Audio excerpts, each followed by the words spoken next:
Welcome to this explainer on the ARW Master Field Manual. Today, we're going to completely strip away your ego and dive right into the brutal, absolutely uncompromising mechanics of tactical survival. We're looking specifically at Volume 1 Infantry Operations. Look, we're not here to toss around fancy theoretical military buzzwords, okay? We're here to look at the strict actions and the non-negotiable rules that literally dictate whether a unit lives or dies in the dirt. Think of this briefing as your survival matrix. Here is exactly what we're going to cover today. The generalized specialist, movement and spacing, react to contact, the March medical baseline, and finally, stripping your ego. So, let's jump right in. Kicking things off with Section 1, the generalized specialist, and how to survive in isolation. So forget that whole Hollywood myth of the invincible one-man army. On the ARW's operational grid, isolation quite literally means death. You see, massive armies, they can afford hyper-specialized troops, right? Because they have the sheer mass to absorb the loss of a single gear in the machine. But a small, isolated force? Absolutely not. The brutal logic here is that if the one guy who happens to be carrying the medical gear or holding the map or running the radio takes a bullet, well, the entire squad bleeds out in the mud the absolute second that person goes down. Because of this tiny footprint, every single operator on the team must be a force multiplier. Now, as you can see in this tactical blueprint, this really dictates the geometry of your survival. Check out the core pillars here: trauma generalist, movement geometry, and dynamic CQB. You absolutely have to master this broad foundation of combat so that the machine never stops, even if a man falls. You're basically double-hatted. You are a generalized specialist executing with lethal precision. You learn everything you need to survive for sure, but you also forge this really deep, expert-level proficiency in a specific tactical niche. Moving right along to Section 2, movement and spacing. We're talking Overwatch and attrition here. Look, movement without Overwatch is just guaranteed attrition. When you're moving through deep woodland, you have to rely on the wedge formation to give you that 360-degree all-around security. But you might be wondering, why a strict 5 to 10 meters of spacing? Well, because that precise gap is the physical mechanic keeping a single enemy grenade from totally erasing your entire element. If you bunch up, you are basically guaranteeing a fail state. So the real question is, how do you actually move when contact is highly likely, or when you're forced to cross a danger area? That brings us to bounding Overwatch, which is defined by the SOS-RA protocol. That stands for Suppress, Obscure, Secure, Reassure, and Assault. This isn't a stop-and-go thing. It must be a seamless, continuous action. You're essentially leapfrogging under the cover of continuous fire and smoke. Let's break down the actual tactical requirement versus what happens when you fail. Team A absolutely has to hold the trigger down for continuous suppression, while Team B sprints to the next piece of hard cover. The advancing pair yells moving, and the stationary pair yells set. It's a rhythm. If your support element runs dry, or even worse, if you advance simultaneously without someone locked down to return immediate suppressive fire, man, the enemy is simply going to raise their heads and mow you down right there in the open. Just look at the fatal contrast between these two approaches. Over on the left, walking loosely like a mob, that is not a formation, guys. That's a buffet line for the enemy. It creates a massive fatal funnel. But on the right, you've got a lockdown, structured tactical element that maximizes suppressive output and secures the flanks. It is quite literally the difference between being a helpless target and being a lethal machine. All right, Section 3, React to Contact, focusing on immediate action drills. Listen, when a near ambush hits, there is absolutely zero time to wait around for radio orders. You're relying purely on muscle memory, and the physical sequence is non-negotiable. Step 1, drop your silhouette instantly. Step 2, snap your muzzle to the point of origin. Step 3, return maximum rapid fire to completely shatter the enemy's OODA loop. And Step 4, violently shout the threat, like, "Contact front, 100 meters," so you can be heard over the deafening noise of the gunfire. In that moment, your absolute immediate priority is physically locating hard cover. A rock, a tree, a berm, whatever. Going prone out in the open just makes you a stationary target. And the fail state here? Freezing up. If you freeze and your squad bunches up behind the exact same tree, you create a fatal funnel. If the operators in the rear drop to the floor but fail to push up onto the firing line, you're leaving your point man to fight the entire OP4 squad completely alone. The element loses its suppressive fire volume, and honestly, the squad gets systematically destroyed. Which brings us to Section 4, the March medical baseline and the attrition economy. This really brings us to the grim mathematics of attrition. Our support battalion is basically our physical blood supply. If they fail, our guns stop and we bleed out. On this grid, every single operator is a first responder, and the March algorithm is absolute doctrine: massive hemorrhage, airway, respirations, circulation, and hypothermia. And look, here's the reality. If you do not stop the heavy bleeding first with a tourniquet, none of the other steps even matter. Now, here's a reality that kind of shocks a lot of people outside of this specific doctrine. The absolute best medicine in a firefight is fire superiority. The non-negotiable rule is that you have to win the firefight first. If a man drops in a fatal funnel, the medic does absolutely nothing medical right away. No, they pull their rifle and they return fire. Establishing overwhelming suppressive fire is literally the only way anyone survives. The casualty either has to crawl the hard cover or a rifleman drags him out. You just do not treat under fire. Let's take a look at the fail state of a mass casualty, or MASCAL, protocol. If a medic gets emotional, breaks cover, and sprints out into an open street to save a downed rifleman, they are going to get shot. Boom, your entire squad's medical capability is wiped out in an instant. They end up wasting supplies on a dead operator, totally breaking the unit's attrition economy and letting savable gunners bleed to death. It sounds harsh, but emotional discipline is just as vital as physical discipline here. Finally, let's look at Section 5, Strip Your Ego. This is the master mandate. You know, competence is really just the starting point. It's the relentless pursuit of physical mastery that separates a capable force from a truly lethal machine. We don't rely on luck. Every single drill and doctrine exists because the alternative is the physical destruction of the unit.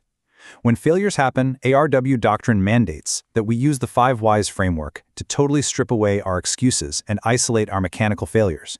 Did you fail to clear your corner? Did you break the geometry of the entry? You isolate that root cause and you train until the actions are entirely subconscious. So, as we wrap up this explainer on the ARW Master Field Manual, I want to leave you with this final crucial thought.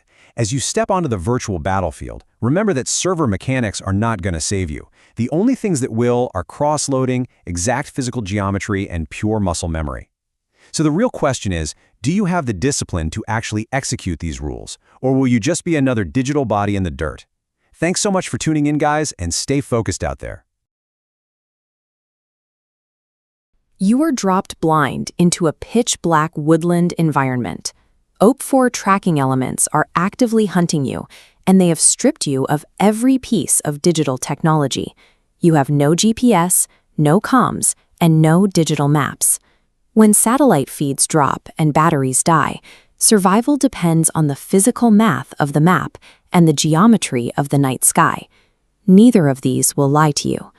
To execute this survival protocol, you need 4 analog tools: a standard military topographic map, a baseplate or lensatic compass, a roamer scale, and a pencil.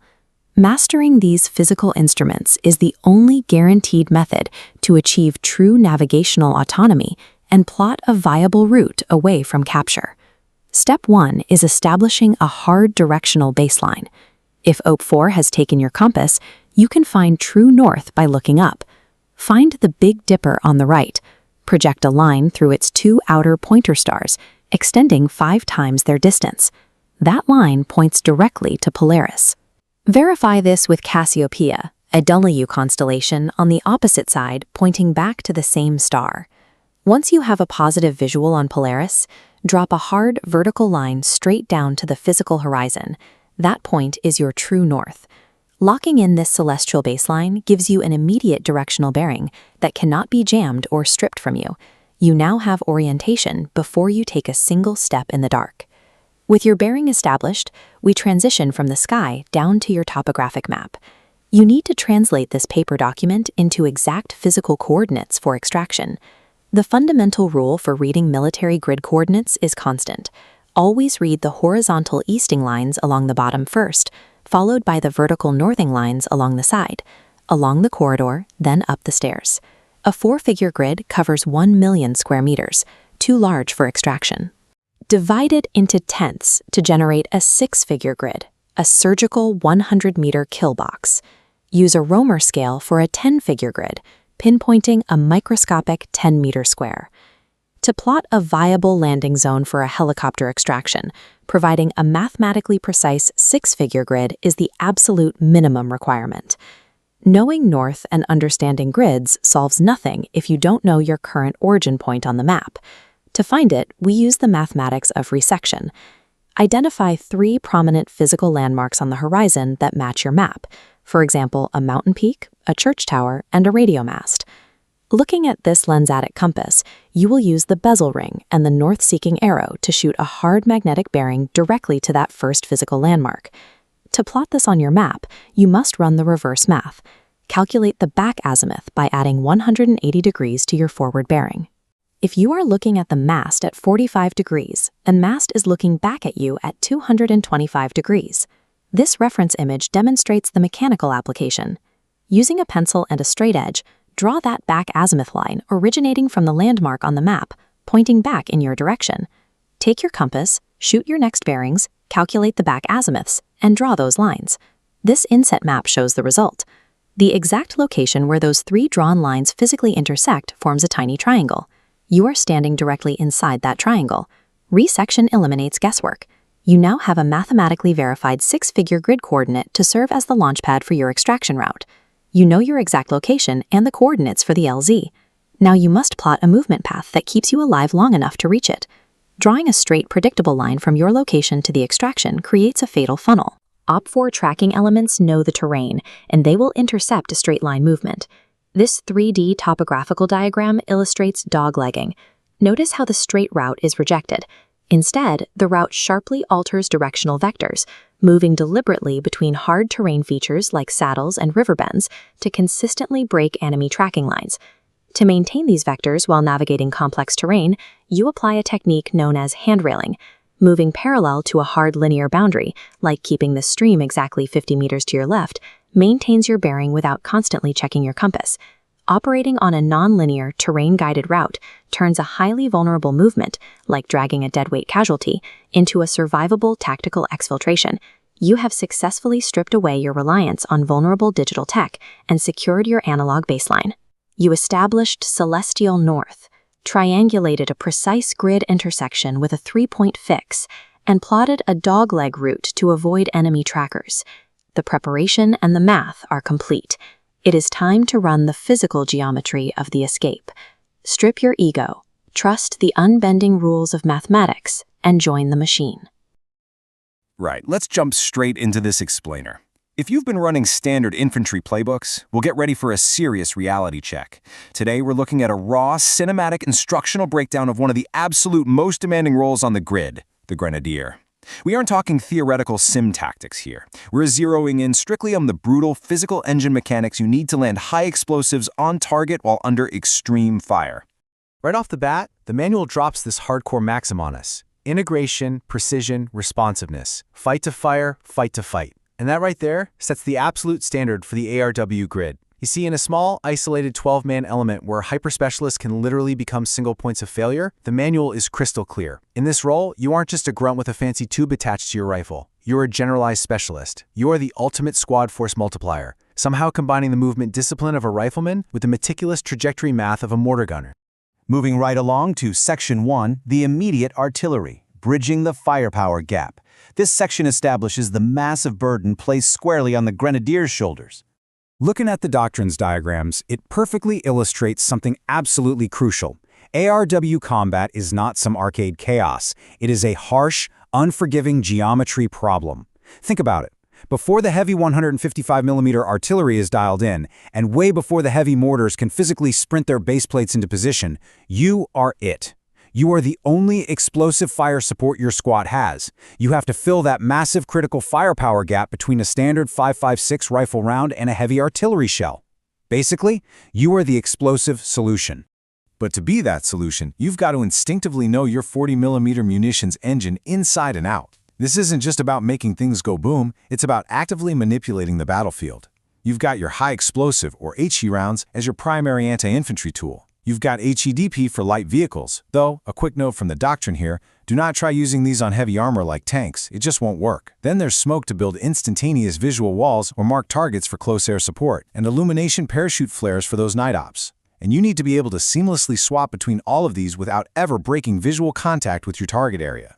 All right, Section 2, Tactical Discipline and the Rifle First Rule.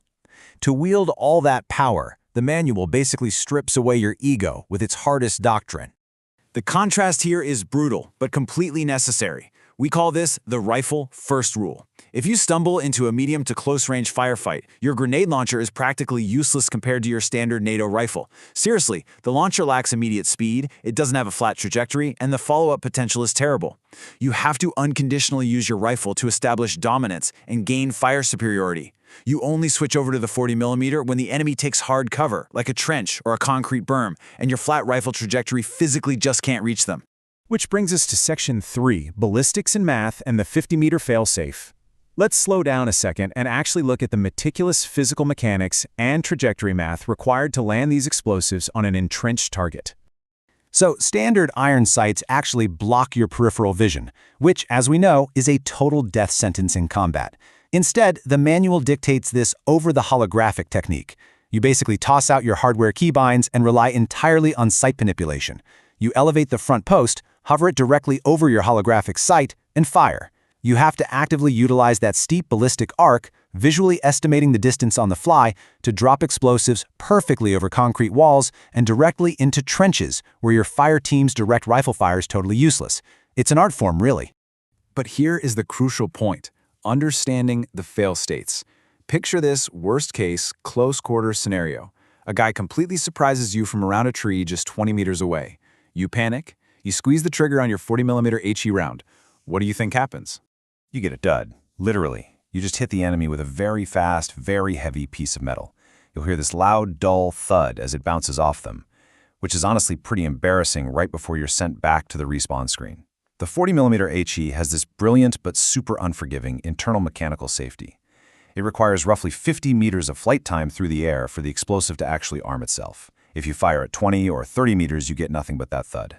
And 50 meters is a massive distance in CQB, meaning a panic fire leaves you totally exposed to the meat grinder while you're desperately fumbling to transition back to your rifle.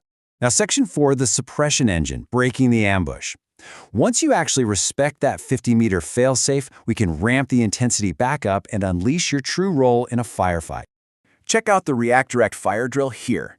During an ambush, your standard fire team is trained to drop their silhouettes instantly and return a massive volume of rifle fire.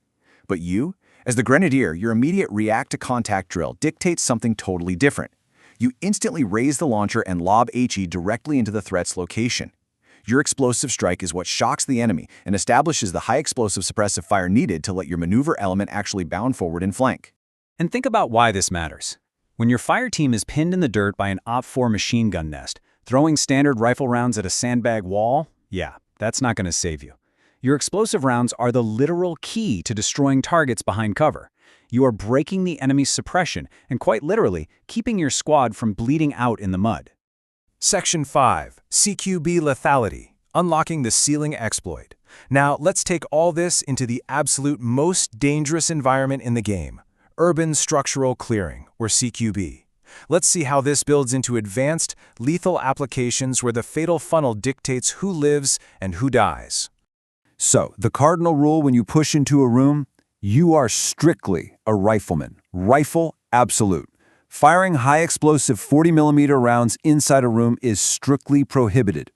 The math here is simple and brutal. The blast radius and fragmentation will bounce right off the interior walls and instantly wipe out your own assault element. If you use it indoors, you just became the single point of failure that wipes your entire squad. But from the outside of the structure during the clear and breach phase, that is where you unlock what the doctrine calls the ceiling exploit. If you're firing through a window from the street, do not aim at the floor where the enemy is standing. You aim high, directly at the ceiling of the room. This brilliantly guarantees that the grenade travels far enough to clear that 50-meter arming distance we just talked about.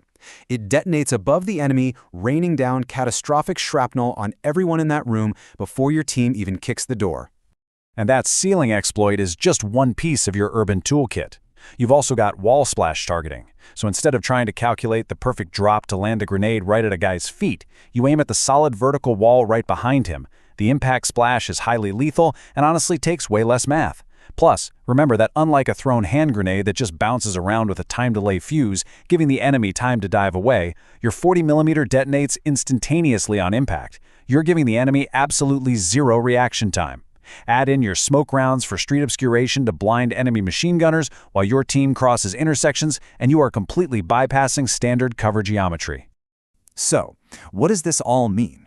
Ultimately, taking on the grenadier role in the ARW means stepping into a position of immense responsibility. You aren't just a rifleman, you are the explosive lifeline of your element. After reviewing this explainer, you really have to ask yourself a hard question. Are you ready to put in the time to master the math and the discipline? Or will you panic, fire a dud, and let your squad bleed out in the mud? The geometry of survival is entirely in your hands. All right, welcome back to the Explainer. Today, we're taking a massive sledgehammer to one of the most stubborn, persistent myths in tactical pop culture. We are completely tearing down that Hollywood illusion of the lone wolf sniper and replacing it with the uncompromising, physically grueling reality of the Army Ranger Wing's Squad-Designated Marksman, or SDM. Look, if you think being a marksman is just about finding some distant hill, going rogue, and racking up personal victories, man, you are in for a serious reality check today. We're stripping away the ego completely and digging into the strict doctrinal mechanics that actually keep a squad alive out in the dirt. So take a second and really think about this question. What happens when the lone sniper trope meets hard tactical reality? I need you to just drop your gaming ego right at the door for this one. In the deeply unforgiving physical environment laid out by the ARW manual, a hyper-specialized lone wolf isn't some sort of action hero. They're actually a massive liability. When you're operating in small, isolated teams deep behind enemy lines, relying on a single isolated specialist creates a huge single point of failure. Because, think about it, if your lone marksman is off playing hero on a ridge somewhere, and the operator carrying your trauma gear or the primary radio goes down, the entire squad dies in the mud. It's that simple. Okay, let's dive into this, because the ARW manual makes this beautiful, absolutely brutal comparison. It says, if our riflemen are the grinding teeth, our squad-designated marksman is our surgical knife. And that right there is the core doctrine. The SDM is definitely not a rogue asset. They are an organic, fully integrated piece of the infantry squad. In ARW terms, they're what's called a generalized specialist, meaning they're double-hatted. First and foremost, they're generalists for basic survival. They know how to blow a door, treat a casualty, and navigate without GPS, literally just like everyone else on the team. But when the moment demands it, they step right into their highly specialized niche as this surgical tool for lethality. And that leads right into the ARW's absolute no lone wolf rule. You have to strip your ego. You see, the squad operates on this very specific geometry of survival. If you act alone, you break that geometry. You break the interlocking sectors of fire, you break visual contact, and you jeopardize the whole element. Being an SDM means you are entirely submitting your individual skill to the collective survival of the squad, period. So let's break this down into pillars, starting with Pillar 1, bridging the lethal gap. To really understand the SDM, we have to define exactly where they fit into the squad's tactical footprint, right? They aren't kicking down doors in the fatal funnel, and they aren't calling in heavy artillery from 3 miles away. They have a very, very specific zone of control, 300 to 600 meters. That right there is their world. ARW doctrine explicitly states that the SDM's uncompromising job is to bridge this specific lethal gap. It's for when the enemy is too far away for standard riflemen to effectively suppress, but maybe too close or moving too fast for a mortar strike. That's when the SDM steps up. They are the squad's long-range surgical instrument for this exact physical distance. But, operating in this specific gap comes with intense pressure. And that brings us to our first doctrinal failure condition, the unstable 400-meter shot. By ARW standards, attempting a standing or crouching shot at these distances is strictly forbidden. Why? Well, because missing wastes your single most valuable asset, the element of surprise. The doctrine mandates building completely stable firing positions, going prone, using bipods, or improvising rests. If you take this ego-driven, unstable standing shot at 400 meters and you miss, you have just compromised your entire squad's position for absolutely nothing. Moving on to Pillar 2, observation and target priority. You might think an SDM's most important tool is their trigger finger. Actually, scratch that. It's not even close. The doctrine is crystal clear. An SDM's primary weapons are their eyes, their meticulous observation, and their absolute, unwavering discipline. Advanced precision marksmanship is completely meaningless if you shoot before you observe. Notice the stark contrast here between action and praxis. Action is that undisciplined, trigger-happy mindset of just blasting at the first silhouette you see. Praxis, which is the actual physical mechanic the ARW demands, is a whole different ballgame. Praxis means setting up a proper observation post, systematically scanning your sector with binoculars, and delivering clear, precise spot reports before your safety ever clicks off. You're giving your team leader the enemy type, range, bearing, and landmarks. Remember, your eyes are a squad asset first. Your rifle is a distant second. Now, when it is finally time to shoot, the SDM doesn't just pick targets at random. They follow this incredibly strict doctrinal target priority list. Number 1, leaders. You want to sever the enemy's chain of command immediately. Number 2, crew-served weapons. Think heavy machine gunners. Number 3, radio operators to completely cut off their comms and any chance of reinforcements. And number 4, enemy snipers to protect your own infantry. Notice the pattern here? The SDM focuses only on the high-value targets that actively cripple the enemy's direct ability to fight back. Because let's look at the hard truth. If you ignore that priority list, you trigger this worst-case failure condition. Imagine you spot an enemy patrol, but instead of scanning for the leader or the heavy weapons guy, you just shoot a random rifleman. What happens next? Well, you've just alerted the entire enemy force. Their machine gunner instantly locates your muzzle flash, opens up, and pins your entire ARW squad face down in the dirt. You failed your squad because you prioritized a meaningless, opportunistic kill over systematically degrading the enemy's operational capacity. And that brings us to our final pillar, precision execution and PTI. This is exactly where observation turns into action. We're talking about the unforgiving math of taking the shot and the literal life or death rules of positive target identification, or PTI. The ARW operates in environments where, obviously, there are no video game UI markers floating over people's heads. You have to master PTI. That means you are processing hard visual math in a fraction of a second. You're analyzing uniform silhouettes. You're actively searching for IR strobes on helmets that mark your friendly elements. You do not shoot at movement. You shoot at verified physical geometry. If you cannot physically verify the uniform or see the strobe, doctrine dictates you hold your fire. No exceptions. So the crucial point is, a lack of discipline in PTI leads to the ultimate failure state, mass fratricide. Imagine you're looking through your thermal optics at night. You see a heat signature moving in the tree line. You get trigger happy and take the shot without verifying the geometry.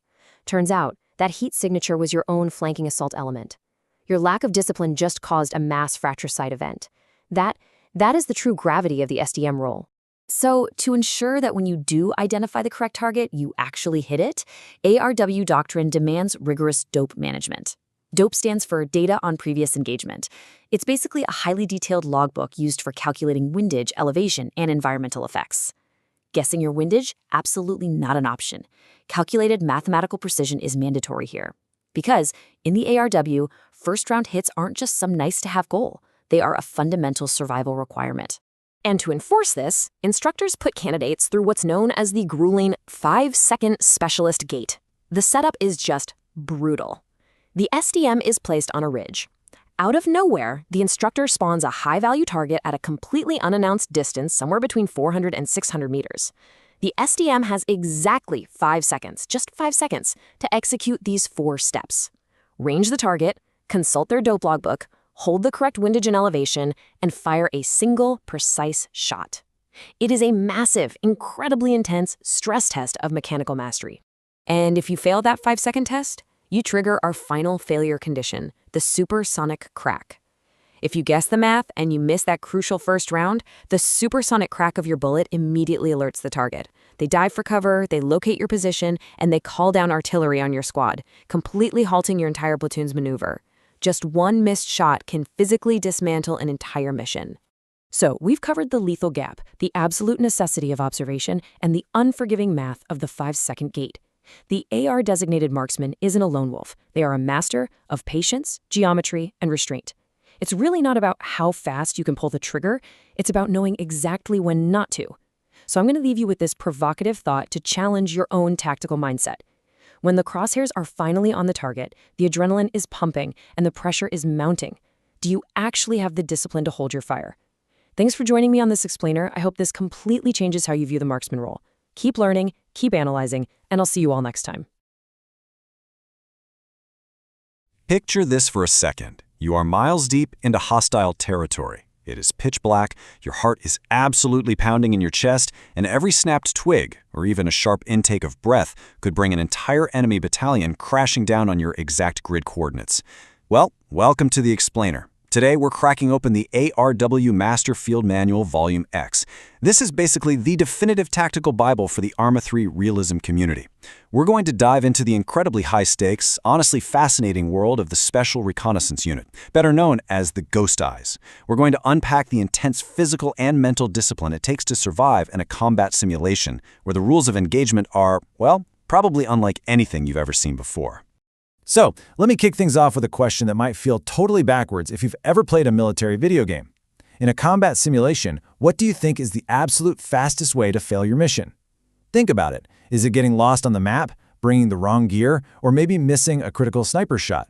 The answer is actually tied to a very specific number, and that number is 0. 0 is the exact number of shots you are allowed to fire in a successful Special Reconnaissance Unit mission. Yeah, you heard that right. 0. If you pull the trigger even a single time, you have catastrophically failed the mission. The doctrine itself literally spells it out in black and white. If we fire our weapons, we have already failed our primary objective.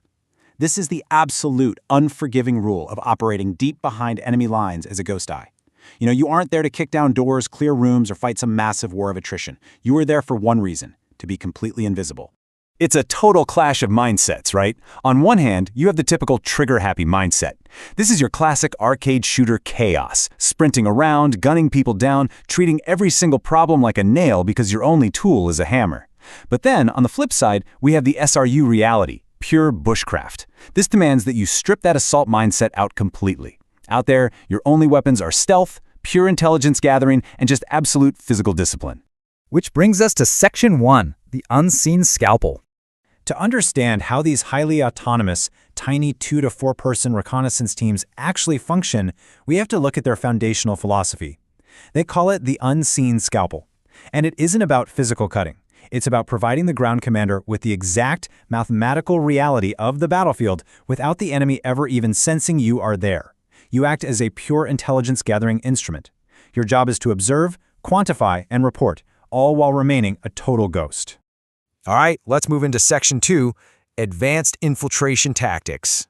So how on earth do you actually close that agonizing distance to a target that is actively patrolling and hunting for you? Well, in practice, operators execute what the manual calls the ghost walk. If you look here, notice how they're staying extremely low behind that rocky ridge. This is a technique called terrain masking. They're actively using the natural draws, ravines, and hills to physically block the enemy's visual line of sight. They aren't just strolling down roads or walking the crests of hills. They are literally hugging the dirt, moving incredibly slowly and deliberately to minimize their sound signature.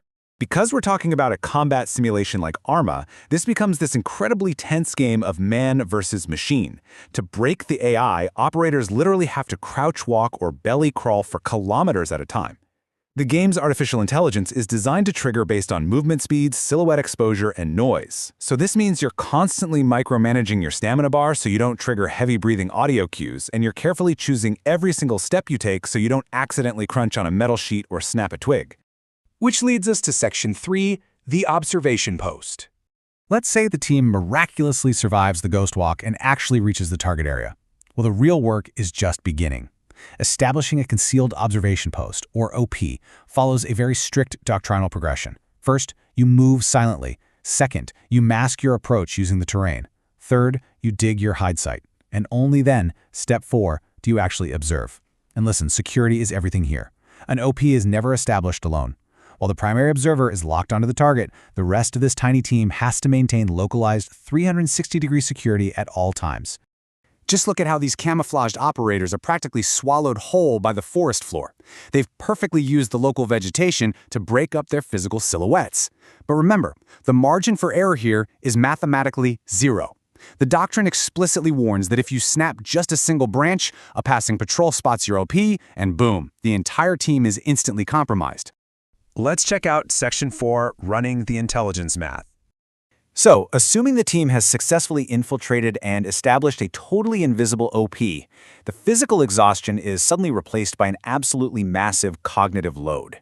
The ghost eyes aren't just looking through binoculars and saying, "Hey, command, there's some bad guys over there." No, they are running complex math. Using their optics and thermals, they have to count exact enemy heads. They map specific patrol route timings down to the second. They have to identify the exact chassis of an enemy vehicle. You can't just call it a truck. They must confirm the exact presence and type of heavy weapons. It is a hyper-specific, incredibly demanding observational process. Which brings us to Section 5, the crap filter. Honestly, all of that mathematical intelligence, totally useless if you can't communicate it safely back to command. To filter out the crap intel, operators use a very strict communication framework known as the SPOT rep, the SPOT report format. Size, position, observation, time, and report. Imagine this. An operator is lying in the freezing mud, enemy patrols are maybe 50 feet away, and they have to run this rigid framework perfectly in their head to call in a fire mission. It's designed to ensure total clarity and precision under extreme stress. And command is ruthless about this. Without this rigid framework, vague, panicked intel is completely rejected. Why? Because screaming enemies over there over a jammed radio frequency means the platoon leader can't calculate the geometry of the strike. That results in wasted artillery or, much worse, a mortar strike dropping right onto friendly positions. The crap filter literally ensures that reporting is accurate before any high-value assets are used. Finally, Section 6, the absolute rule. This brings us full circle to that wild paradox of the ghost eyes we established at the very beginning of this explainer. In a deep strike, a suppressed gunshot is still a gunshot. This quote is a chilling reminder of the reality these teams face. Even if you have the best silencer in the game, using it triggers a cascading failure. If you kill a lone guard, eventually an enemy patrol will find that body, and the moment that happens, the entire system collapses. So the bottom line is this: firing equals immediate mission failure. In these realism servers, the instructor will literally spawn a massive, overwhelming enemy quick reaction force directly on top of the team's escape route.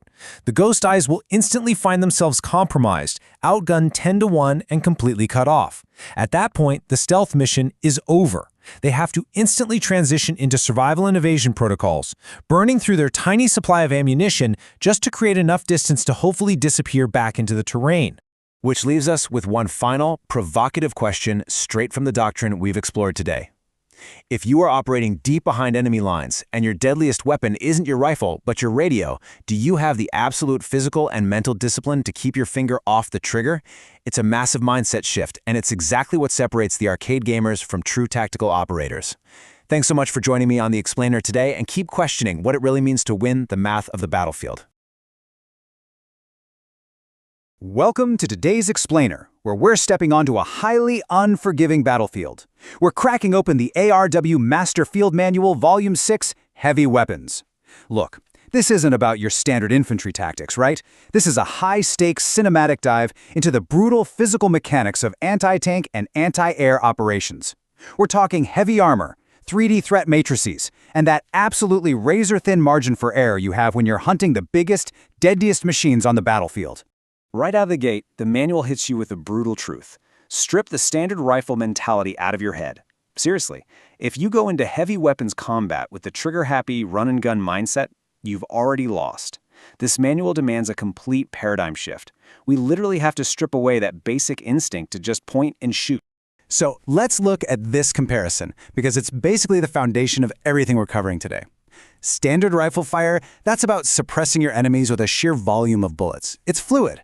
But heavy weapons, that is entirely about mathematically trapping and killing armor. The manual is super explicit here. You cannot suppress a tank with bullets. It's totally futile. You have to use calculated geometric traps if you actually want to destroy it. To get us up to speed, here is our mandatory training syllabus for today. We'll start with hunting heavy metal, then move into the geometry of armor. After that, it's execution, specifically volleys and backblast. Then we'll cover controlling the airspace, and wrap it all up with shoot, scoot, and survive. All right, let's kick things off with Module 1, Hunting Heavy Metal. As an operator staring down heavy armor, you've got to instantly pivot from standard tactics to pure math. Your survival completely depends on this harsh reality. When OP4, the opposing force, rolls heavy armor into your sector, your rifles and flashbangs are utterly useless. Your standard loadout is not going to save you here. Fact is, if your anti-tank operators screw up the geometry, the manual warns that your entire defensive line will literally be crushed into the mud. No pressure, right? Moving right along to Module 2, the geometry of armor. Now, heavy weapons engagements are not your typical firefights. They are entirely dictated by spatial geometry, physical positioning, and highly specific angles of attack. Just look at the breakdown of the ARW Glock framework.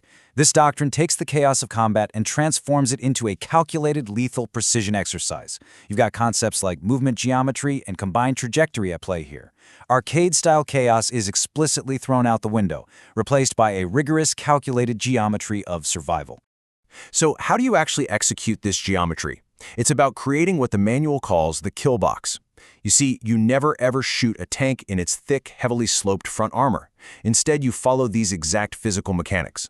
First, your squad has to physically crawl through the woods to completely hide your signature. Second, you have to hold your fire and literally let the OPFAR armor roll right past your position. Talk about nerve-wracking. And third, you strike at a hard 90-degree angle. The goal? Hit those thin side doors or the rear engine block.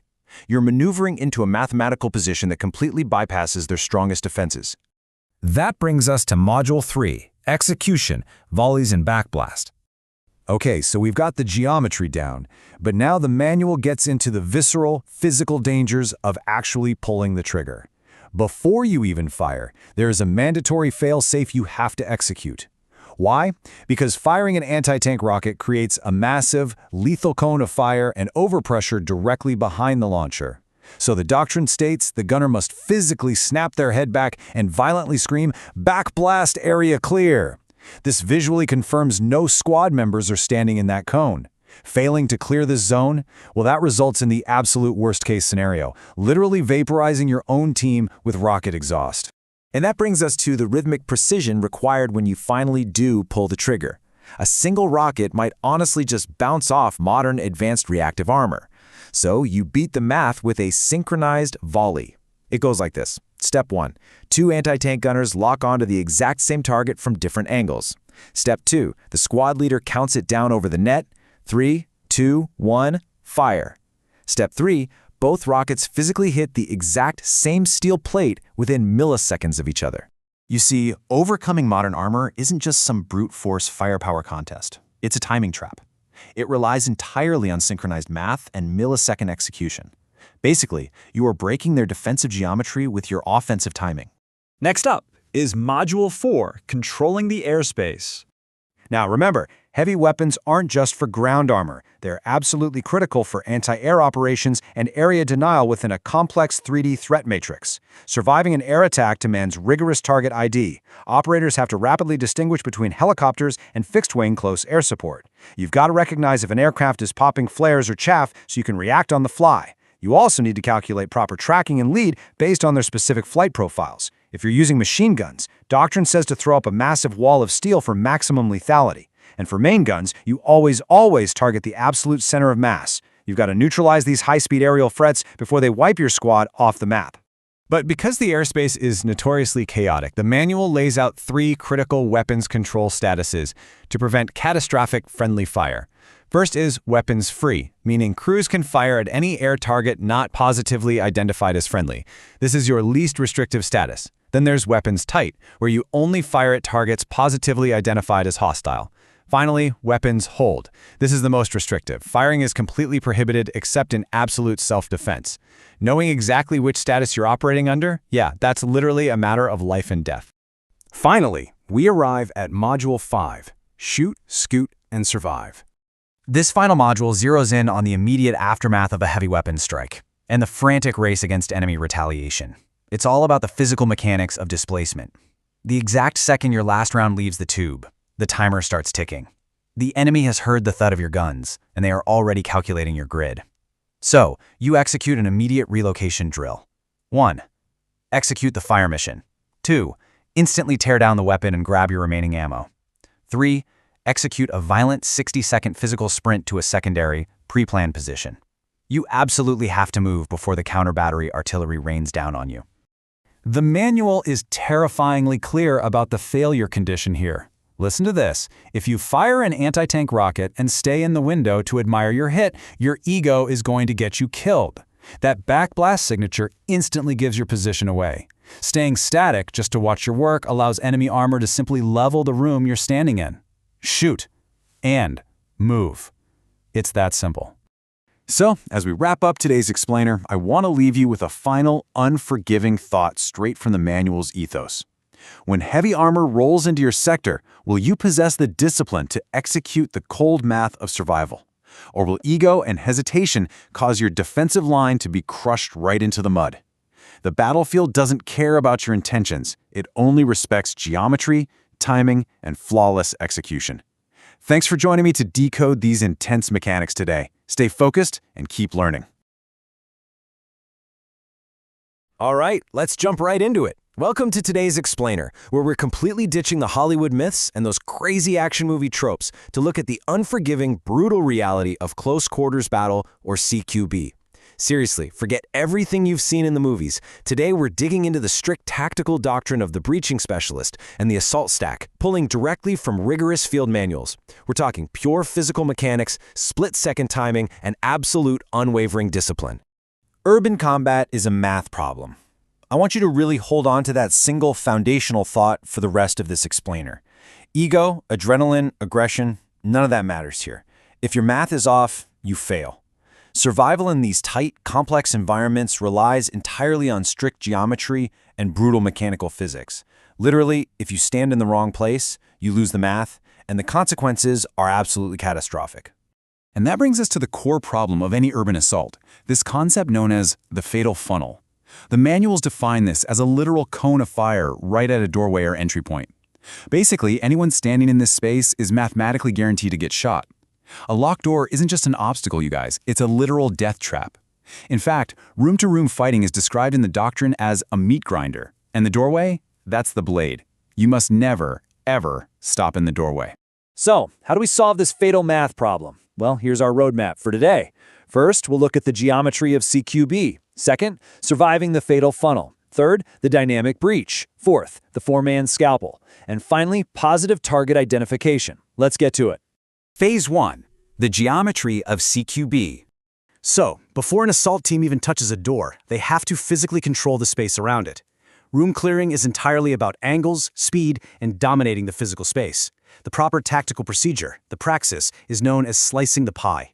You don't just charge blindly into an uncleared room like an action hero. Instead, operators take slow, tight lateral steps around corners, keeping their weapons up and muzzles locked on the edge of the frame. This physical mechanic gradually exposes thin little slices of the room to their line of sight, all while they stay safe behind hard cover. On the flip side, the catastrophic fail state is exposing your entire body to the open doorway all at once. If you rush blindly around a corner without clearing those deep blind spots piece by piece, well, the math turns against you instantly. Phase 2. Surviving the fatal funnel. Okay, so how exactly does a tactical squad set up to break through the death trap of a locked door? The answer is the SOS RSR breaching sequence. That stands for suppress, obscure, secure, reduce. The doctrine is super explicit here. You do not touch a door until you physically cover the breach point, period.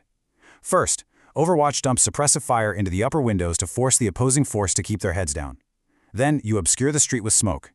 Next, you secure the exterior perimeter, and only then do you reduce the obstacle, which means destroying the door. If a breacher just runs up to an unsecured door without doing this sequence, the fail state is brutal. They get shot right through the drywall. Now, when it comes to actually reducing that door, the physics have to be exact. Ballistic breaching requires a shotgun loaded with specialized frangible rounds. The breacher has to aim at a precise 45-degree downward angle, directly into the hinges or the lock. Why? Because you have to drive that explosive force and metal debris straight down into the dirt so it doesn't penetrate the room and hit potential hostages. And notice that last point. Standard buckshot is strictly forbidden. No exceptions. The worst-case scenario documented in the manuals is a breacher using standard buckshot. Those heavy pellets just ricochet right off the heavy steel hinges and hit the team leader waiting right there in the stack. Phase 3. The dynamic breach. All right, this is the split second where the math shifts from careful, calculated geometry to pure, violent momentum. The literal instant the obstacle is defeated, the breaching specialist has to execute a critical physical mechanic. They yell, "Breached, breached, breached," violently rip themselves out of the doorway and flatten out against the exterior wall so the assault element can flow through.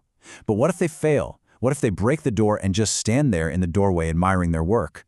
Well, they physically trap the entire squad in the hallway, completely blocking the fatal funnel. If that happens, an enemy machine gunner inside can just spray through the wood and wipe the entire stack in 2 seconds flat. The exact millisecond the flashbang detonates inside, The assault element floods the room. There is absolutely no hesitation. You do not stop to aim from the doorway. You aggressively, violently dominate the physical space of the room. The point man pushes through that fatal funnel, pushing right through the heavy drag of the unknown, and commits fully to the entry. Phase 4. The four-man scalpel. But where exactly do they go once they cross that threshold? Well, the solution to our math problem is the doctrinal room entry known as the four-man scalpel. The four-man element flows through the door in one continuous, unbroken chain. Man 1 steps through and immediately snaps their muzzle to the deepest, hardest blind corner of the room. Man 2 steps through right behind them, going in the exact opposite direction, and snaps to the opposite deep corner. They're moving along the path of least resistance, clearing all immediate threats in their specific sector without ever crossing paths. Then, men 3 and 4 flow straight into the center of the room, locking down those middle sectors and any secondary doorways. This creates interlocking fields of fire. But here is the absolutely critical contradiction check that the doctrine demands. No operator can stop moving until they reach their point of domination, and their fields of fire must interlock without ever sweeping a teammate's body. Listen, flagging a teammate with your rifle muzzle literally breaks the geometry of the entry line and results in friendly fire. And this geometric discipline scales instantly. Think about complex multi-room structures or T-intersections. The team needs dynamic yet perfectly controlled cross-cover. They move down the passage, methodically clearing the intersection using frontal security and quadrant clearing. It's basically a beautifully orchestrated, highly lethal dance where every single person knows exactly which angle they are mathematically responsible for. The stakes here are absolute. It requires flawless sector discipline burned deep into subconscious muscle memory. Because if a point man gets scared of the dark and hesitates in that literal doorway, the stack piles up behind them, and the entire team can be wiped out by a single fragmentation grenade. So how does the military fix a breakdown in sector discipline? Well, the manual is incredibly strict about this. You do not rerun a live fire scenario. No, you take the operator's ammunition away, you build a mock doorway, and you force them to walk the physical geometry of the four-man scalpel 100 times dry until that sector discipline is an unbreakable habit. Use the friction of the assault to physically build the machine. Phase 5. Positive target identification. Okay, so we've mastered the physical movement. Now we shift to the climax of the operation, which the doctrine calls the black roll. I want you to imagine this scenario. The squad breaches a room. It's a mixed room, meaning it's tightly packed with both heavily armed opposing forces and unarmed civilians or hostages. You are moving violently out of the fatal funnel. In a fraction of a second, who do you shoot? This is the moment the operator transitions from purely physical movement mechanics to the absolute ultimate test of psychological and mental discipline. And that brings us to positive target identification, or PTI. What this means is visually running the math in less than half a second to confirm a weapon, a uniform silhouette, or hostile intent before you ever even touch the trigger. The manuals emphasize that in low-light conditions, with weapon sway and adrenaline pumping, snap shooting is incredibly difficult. Operators have to physically stabilize their stance and process all that visual information rapidly, without relying on any artificial aids. The margin for error here is mathematically zero. Operators have to verify physical geometry. At night, for instance, they use IR strobes on their helmets to mark friendly elements. If they don't see that strobe or if they can't verify the uniform, they hold their fire. They drop the threat and instantly transition to the next sector without pulling the trigger on a civilian. The alternative? It's horrifying. Target fixation or shooting blindly at movement or heat signatures in thermals. The doctrine actually cites examples where an operator shoots a heat signature only to realize it was their own flanking assault helmet, a mass fratricide event. Firing a single round into a non-combatant is an immediate, irrecoverable unit failure. Which brings us to this incredibly profound realization found deep in the manuals regarding the black roll. Pulling the trigger is easy. Not pulling the trigger is the test. Think about that. Absolute restraint in the absolute chaos of a hostage scenario requires vastly more discipline than violence. The true test of a Tier 1 operator isn't how fast they can shoot, it's their ability to process the visual math in a fraction of a second and actively choose not to fire when the geometry doesn't demand it. So we've covered the fatal funnel, the four-man scalpel, and the absolute non-negotiable necessity of positive target identification. When you finally strip away all those Hollywood action sequences, what you are left with is a highly structured, merciless doctrine of angles and physical discipline. If you ever find yourself conceptually looking at the chaos of close-quarters battle, remember the core lesson of the breaching specialist and the assault element. Strip away your ego, surrender to the math. Thanks for joining me for today's Explainer. The next time you see a tactical team kicking down a door in a movie, ask yourself, are they really doing the math, or are they just waiting to become a statistic? All right, let's dive right into this explainer and look at how intense military communication doctrine literally dictates survival on the battlefield. You see, when you're operating in a high-stress, hostile environment, how you speak, what you say, and crucially, what you choose not to say, well, it can mean the absolute difference between mission success and complete physical destruction. Today, we're getting into the weeds with standard operating procedures pulled straight from specialized tactical field manuals. And this quote right here really nails our core theme. Communication is the nervous system of the 64-man machine. Think about that. Communication isn't just about talking to each other. It's the literal nervous system of the entire unit. A platoon isn't just a bunch of individuals running around. It's designed to operate as a single mechanical entity, a 64-man machine. And if that nervous system gets severed or flooded with garbage data, the whole machine breaks down instantly. So consider this explainer your tactical pre-mission briefing. We're going to cover the 64-man nervous system, absolute radio discipline, the GOTWA protocol, the 6-step fire command, and finally, the brutal cost of failure. Starting off with Part 1, the 64-man nervous system, and the actual anatomy of the unit. When you picture operators moving together in formation, you have to realize that invisible radio waves are essentially the only thing keeping this multi-man machine synchronized. When forces are spread out, using cover and concealment, they rely 100% on their communication network to share situational awareness. Because commanders don't move individual riflemen, right? They move squads, and squad leaders move fire teams. That entire complex geometric dance is orchestrated purely via radio frequencies. Now, in hostile environments, there's this fatal trap known as proximity chat. You might think whispering to the guy next to you is safe, right? Wrong. The doctrine explicitly warns against using proximity chat to whisper or call out enemies from a hide site because enemy forces can literally hear you. It's that simple. You either stay perfectly silent or, if you're being tactical about it, you intentionally feed fake directional callouts into an enemy's ear to confuse them. Moving on to Section 2, Absolute Radio Discipline, or as I like to think of it, signal versus noise. To make this work, operators absolutely have to strip away all politeness and conversational fluff. You transmit with absolute brevity, clarity, discipline, and mandatory confirmation. You've got to speak slowly, because a rushed, panicked transmission, it's totally useless and just forces a repeat, which wastes critical seconds. Honestly, if your message doesn't directly impact the survival or maneuver of the team, keep your finger off the transmit button. And finally, the receiver must confirm with a copy. No confirmation means you have to assume the message just wasn't received. And if you ignore these rules, well, the doctrine is brutally blunt about the worst-case scenario. Operators are actually trained to power down radios and only transmit on pre-designated emergency burst frequencies during super narrow time windows. Why? Because an open mic is basically a death sentence. If you leave it broadcasting, the enemy can literally triangulate your exact grid coordinate. The ultimate failure condition here is them pinpointing your signal and dropping an artillery shell directly onto your hide site. No joke.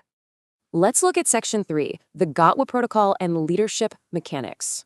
So before a leader departs the main body, say a platoon leader is heading out on a recon mission, they must mechanically issue the GOTWA acronym to their platoon sergeant. This ensures the unit never loses its operational geometry. It stands for going where, others taken, time away, what to do if I don't return, and actions on contact. It literally takes seconds to say, but it programs the remaining force with an exact flowchart of instructions. Skipping this protocol pretty much guarantees catastrophic failure. Imagine the platoon leader gets compromised or pinned down during that recon without having issued a GOTWA. The main force is just frozen. The platoon sergeant has no idea whether to advance, retreat, or hold position. It leads to total tactical paralysis, leaving the entire squad as sitting ducks, all because a 5-second communication protocol was skipped. This brings us to Section 4, the 6-step fire command, which is all about controlled violence. To stop guys from just firing wildly, leaders use this rigid 6-step fire command to orchestrate exactly who shoots what and when. It goes like this. First, alert, saying something like squad to get their attention. Second, direction, giving the compass azimuth. Third, description, identifying the target like infantry in the open. Fourth is range. Fifth is assignment, specifying who shoots, maybe the machine gunner. And finally, control, the actual execution command to fire. They drill this sequence over and over until it is pure muscle memory. Without these exact steps, the unit panics. It's human nature. Operators will fire wildly without positive target identification. So you end up wasting precious ammo, you completely fail to suppress the actual threat, and you throw away the mathematical advantage of concentrated, directed firepower. Now take a look at a real digital spot rep, which stands for size, position, observation, time, and report. This is the universal standard for all battlefield reporting. If you make contact with the enemy, you have to format your data into these exact buckets. Size, how many of them are there? Position, what are the exact grid coordinates? Observation, what are they actually doing? Time, when did you see them? And report, who is sending this message? Because screaming in a panic is what gets your team killed. Just yelling, "Enemies over there!" over the radio net gives zero usable data, and all it does is clog the channel. A clean spot rep, on the other hand, turns pure chaos into actionable, mathematical grid coordinates. It tells the commander exactly what they're facing and where, which lets them instantly calculate the necessary response. Which leads us to our final part, Section 5, the cost of failure and what happens when you have a broken machine. The manuals are incredibly explicit about this. If the radio net is clogged with useless chatter, the ground commander cannot direct the battle. When that nervous system gets flooded with useless noise, the entire machine just shuts down. The commander is essentially flying blind. Close air support can't drop their ordnance, and logistics convoys end up driving blindly right into ambushes. A breakdown in communication discipline scales up incredibly fast to catastrophic mission failure. So it leaves us with this stark, pretty brutal realization about tactical teamwork. And honestly, you can apply this to almost any high-stress organizational challenge. Whether you're calling for fire, organizing a movement, or passing command, strict adherence to communication doctrine is the absolute only thing keeping the system alive. Keep these principles of brevity, clarity, and discipline in the back of your mind. Think about your own teams for a second. If communication is the nervous system of your machine, how long will you survive when you cut the cord? All right, let's dive right into things. Welcome to today's Explainer, where we are dissecting something that is just profoundly unforgiving. We're looking at the gritty, absolute realities of urban combat and special operations, straight out of the ARW Master Field Manuals. And look, we're totally stripping away the Hollywood tropes here, the cinematic shootouts, the endless heroics, all of that. Because what we're actually left with is a lethal, cold, and highly calculated reality. In close quarters battle, you aren't surviving on luck. You are surviving on geometry, precision, and overwhelming calculated force. The foundation of everything we're going to cover really boils down to this absolute survival law from ARW Volume 8, Engineering and Demolitions. It dictates a total mindset shift. I mean, think about it. Why risk friendly lives in a room-to-room meat grinder if you can just neutralize the structure itself? This is all about engineering superiority. It's about using pure physics to your advantage, completely bypassing fatal traps and making sure your team never even has to step foot in a compromised space if a high-explosive alternative exists.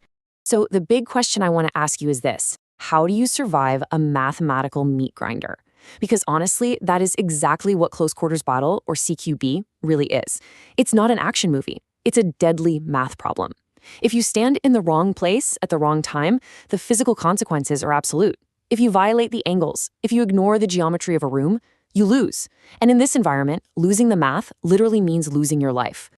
To really wrap our heads around this, we first need to understand the strategic reality defined by the U.S. Army's FM31-20 manual. It lays out this operational continuum that ranges all the way across peace, conflict, and war. Special operations forces don't just exist in one neat little box, right? They operate across this entire highly volatile spectrum. Whether it's stabilizing an international situation with minimum risk or applying surgical combat power in a completely denied area, the context is always shifting. The tactics we're discussing today, they're at the absolute sharpest end of that strategic spear. Zooming back down into the tactical level, we have to define the number one primary threat of the urban environment. It's called the fatal funnel. According to the ARW Field Guide, a doorway or an entry point isn't just a way to get inside. It is essentially a cone of fire. Anyone standing in that funnel is mathematically guaranteed to be shot. Stopping in a doorway just completely violates the basic geometry of survival. You're silhouetted, your movement is restricted, and you are entirely exposed. There's this massive, stark difference between reckless arcade chaos and the strict geometry of survival. You can't just charge into a room like it's a video game. You literally have to use math to defeat angles. Adopting this kind of tactical precision means you are moving with absolute purpose. You have to understand lines of sight, and you must ensure you are physically protected by the environment before you ever even think about making entry. Which brings us to this core physical mechanic known as slicing the pie. You do not rush blindly around a corner. Instead, you defeat a room from the outside first. You do this by taking incredibly slow, tight, lateral steps around a corner with your weapon up. You are systematically clearing blind spots piece by piece. By doing this, you're only exposing these very thin slices of the room to your line of sight, all while your body remains safely tucked behind hard cover. You have to physically earn the shot by walking into the trajectory. If you get lazy with this, the consequences are disastrous. The doctrine explicitly warns against shooting blindly from the back of the team stack. If an operator fails to clear their angles properly, they just end up flagging their own team, meaning they're sweeping their muzzle right across friendly forces, which causes fratricide. It's a fatal mistake. Transforming a raw recruit into a Tier 1 operator requires a grueling, profound shift in mindset. We're talking about moving from the raw endurance of basic training to the lethal, highly coordinated execution of these specific tactics, techniques, and procedures out in the field. This transition from basic survival endurance to dynamic, lethal precision is what creates an operator who can actually function in a totally zero margin for error environment. So let's look at how these teams actually get into a locked building. They use the SOSR breaching sequence: suppress, obscure, secure, reduce. The manual is incredibly rigid about this specific sequence. If you violate it, you lose. You never ever touch a door until you have physically covered the breach point. First, you suppress the enemy by firing at windows. Then you obscure their vision, maybe popping smoke in the street. You secure the exterior lockdown, and only then do you reduce or destroy the actual door. Now, what happens if you ignore the suppression phase? Well, your breacher runs up to an unsecured door and they are immediately shot right through the drywall. The enemy doesn't even need to see you if they can hear you coming. Without that initial suppression and isolation, the assault team is taking immediate casualties before they've even made entry. When it comes to actually reducing that door, operators use ballistic breaching. And this is an exact science. The breacher uses a shotgun loaded with specialized frangible rounds. They never use standard buckshot. Why? Well, because you aim at a precise 45-degree downward angle directly into the hinges or the lock mechanism. This specific angle drives the force and all the metal debris straight down into the dirt. Standard buckshot would just ricochet right off heavy steel and hit your own team members. It's fascinating to compare two vastly different explosive mechanics used by military engineers here. You've got the hole puncher, which is a multi-phase, localized tactical breach. It's used to blow a physical hole in a specific interior wall, which completely bypasses fatal hallways. But if an enemy is heavily entrenched, engineers might use what's called the pancake. They place C4 on the ground floor load-bearing walls, and the entire destructible building just collapses into static rubble. Lethality is absolute for anyone inside, and you entirely avoid that room-to-room meat grinder. But dropping an entire building obviously creates its own extreme hazards. The manual calls this the overpressure trap. A pancaking building generates this massive, deadly shockwave that travels significantly faster than the speed of sound. It turns ordinary dust and debris into lethal projectiles flying in every direction. If you try to just hide behind a thin adjacent wall, you will be killed. The physical clipping of a collapsing building means that a significant sprint away, pure distance, is literally the only true cover. This level of destruction really points to the broader role of the military engineer. I mean, they don't just destroy things, they actively shape the entire battlefield. They provide route clearance so friendly logistics can keep moving. They use rapid fortification to instantly increase infantry survivability. But crucially, they also dictate where the enemy cannot go. Through bridge denial and strategic mine placement, they effectively channel enemy forces right into mathematical kill zones. Okay, so once the entry point is actually open, the geometry of the fight has to instantly change. Enter the frag protocol. The instant an obstacle is defeated, and before any operator even steps a foot through a breach door into an uncleared room, an M67 fragmentation grenade has to be thrown inside. The breacher then rips themselves out of the fatal funnel, flattening against the exterior wall to let the assault element flow in. And that flow, it is highly choreographed. It's called the four-man scalpel. It is this methodical, unbroken chain of entry. Man 1 steps through and immediately snaps to the deepest, hardest corner of the room. Man 2 follows right behind and snaps to the opposite deep corner. Then men 3 and 4 flow straight in to lock down the center sectors and any secondary doors. Every single angle is instantly, aggressively dominated. But human error destroys this entire synchronized chain. If the point man steps into the fatal funnel and hesitates, even for a split second, the entire stack behind them piles up right in the doorway. You lose your mathematical advantage instantly. And as the doctrine brutally points out, the entire tightly packed assault element can be completely wiped out by a single enemy fragmentation grenade. Hesitation is literally death. To prevent chaos inside, interior communication just has to be ruthlessly concise. You've got stack to prepare, shot when firing, and avalanche to completely evacuate the target site. But arguably the most vital word is hold. Oftentimes, that single word is the only thing stopping a team from literally walking straight into an explosive tripwire trap. All of this geometry and speed culminates in what the ARW calls the black roll. This is the ultimate stress test. We're talking high-stakes hostage rescue in dense urban compounds. Here, the margin for error isn't just small, it is mathematically zero. Operators have to practice positive target identification, or PTI. As they snap to their corners during a high-speed entry, they have less than half a second to process visual information and correctly identify a lethal threat versus a non-threat. And this brings us to the absolute rule of the black roll. Honestly, pulling the trigger is the easy part. Violence of action is absolutely required to enter a room, but disciplined restraint is what actually dictates success. Firing a single round into a civilian or a hostage is an immediate, irrecoverable failure for the entire unit. The true test of an elite operator is possessing the cognitive processing speed to explicitly not pull the trigger when the geometry and the target identification demand restraint. So we've covered a lot today. The explosive reality of structural neutralization, the rigid geometry of room clearance, and that absolute zero-margin discipline required in the black roll. Ultimately, it all comes down to stripping away your assumptions and obeying the math of combat. So I want to leave you with this. When the pressure spikes and the math turns against you, can you strip your ego, trust your systems, and survive the funnel? Keep analyzing, keep learning, and we'll see you on the next Explainer. Welcome to this Explainer. Now, if you think special operations is all about the kind of mindless run-and-gun action we see in blockbuster movies, well, think again. It is actually a complete masterclass in calculated math, physics, and incredibly strict rules of engagement.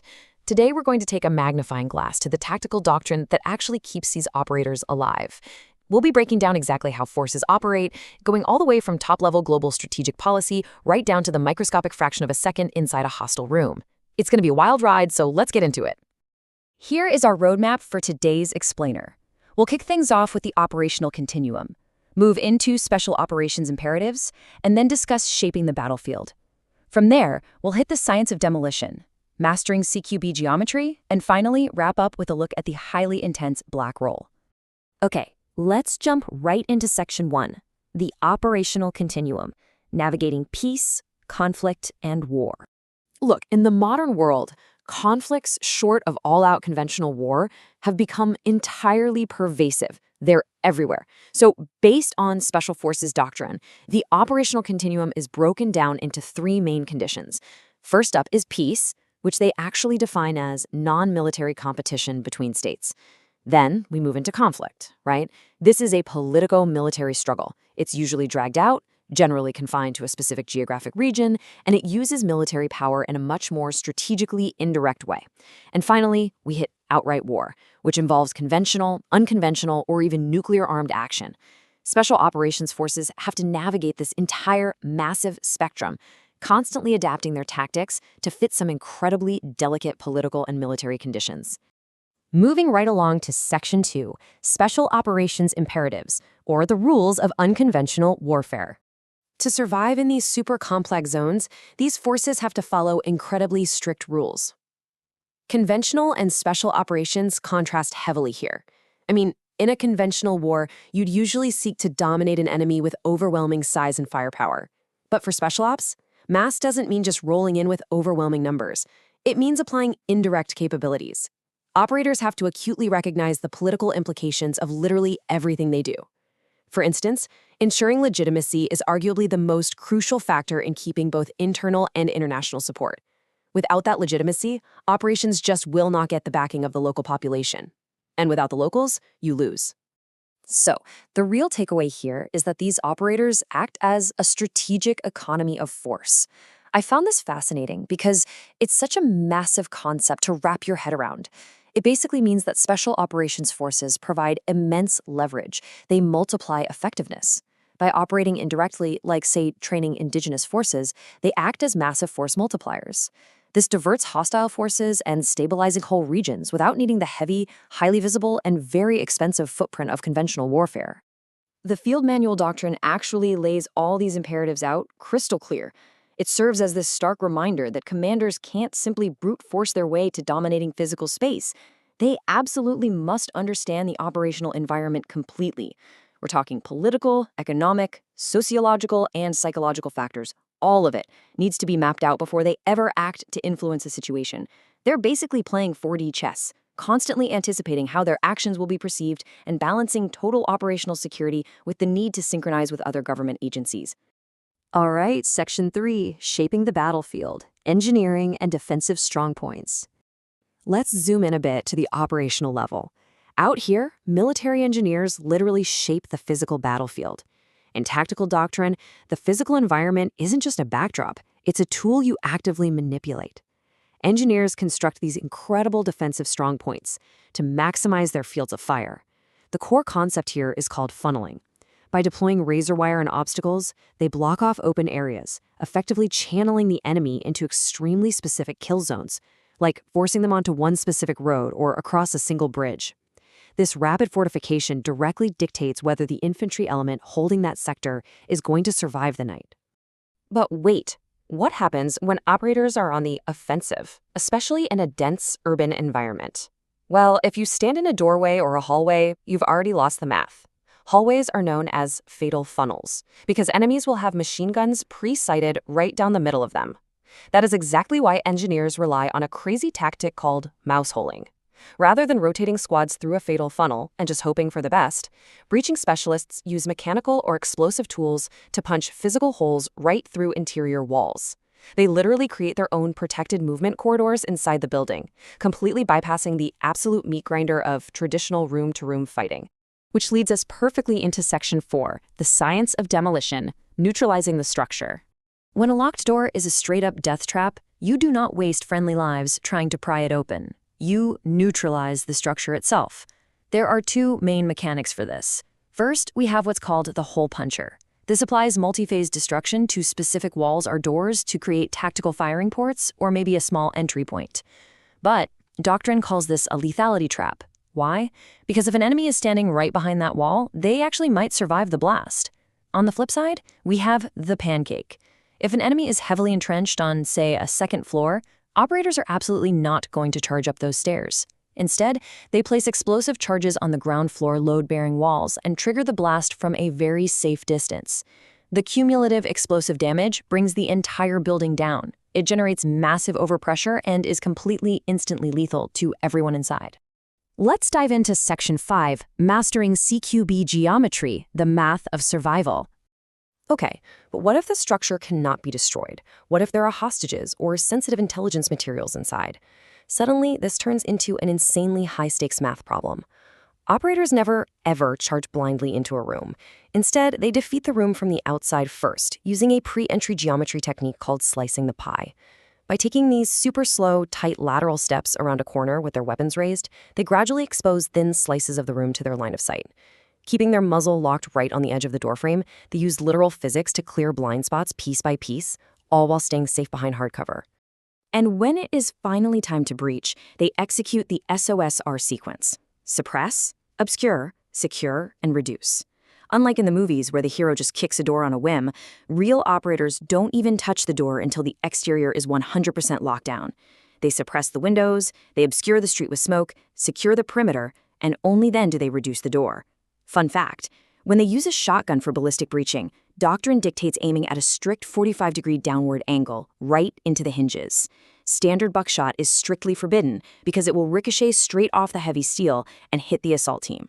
The second that door is reduced, the breacher calls it out, rips themselves out of the doorway, and the frag grenade protocol is executed.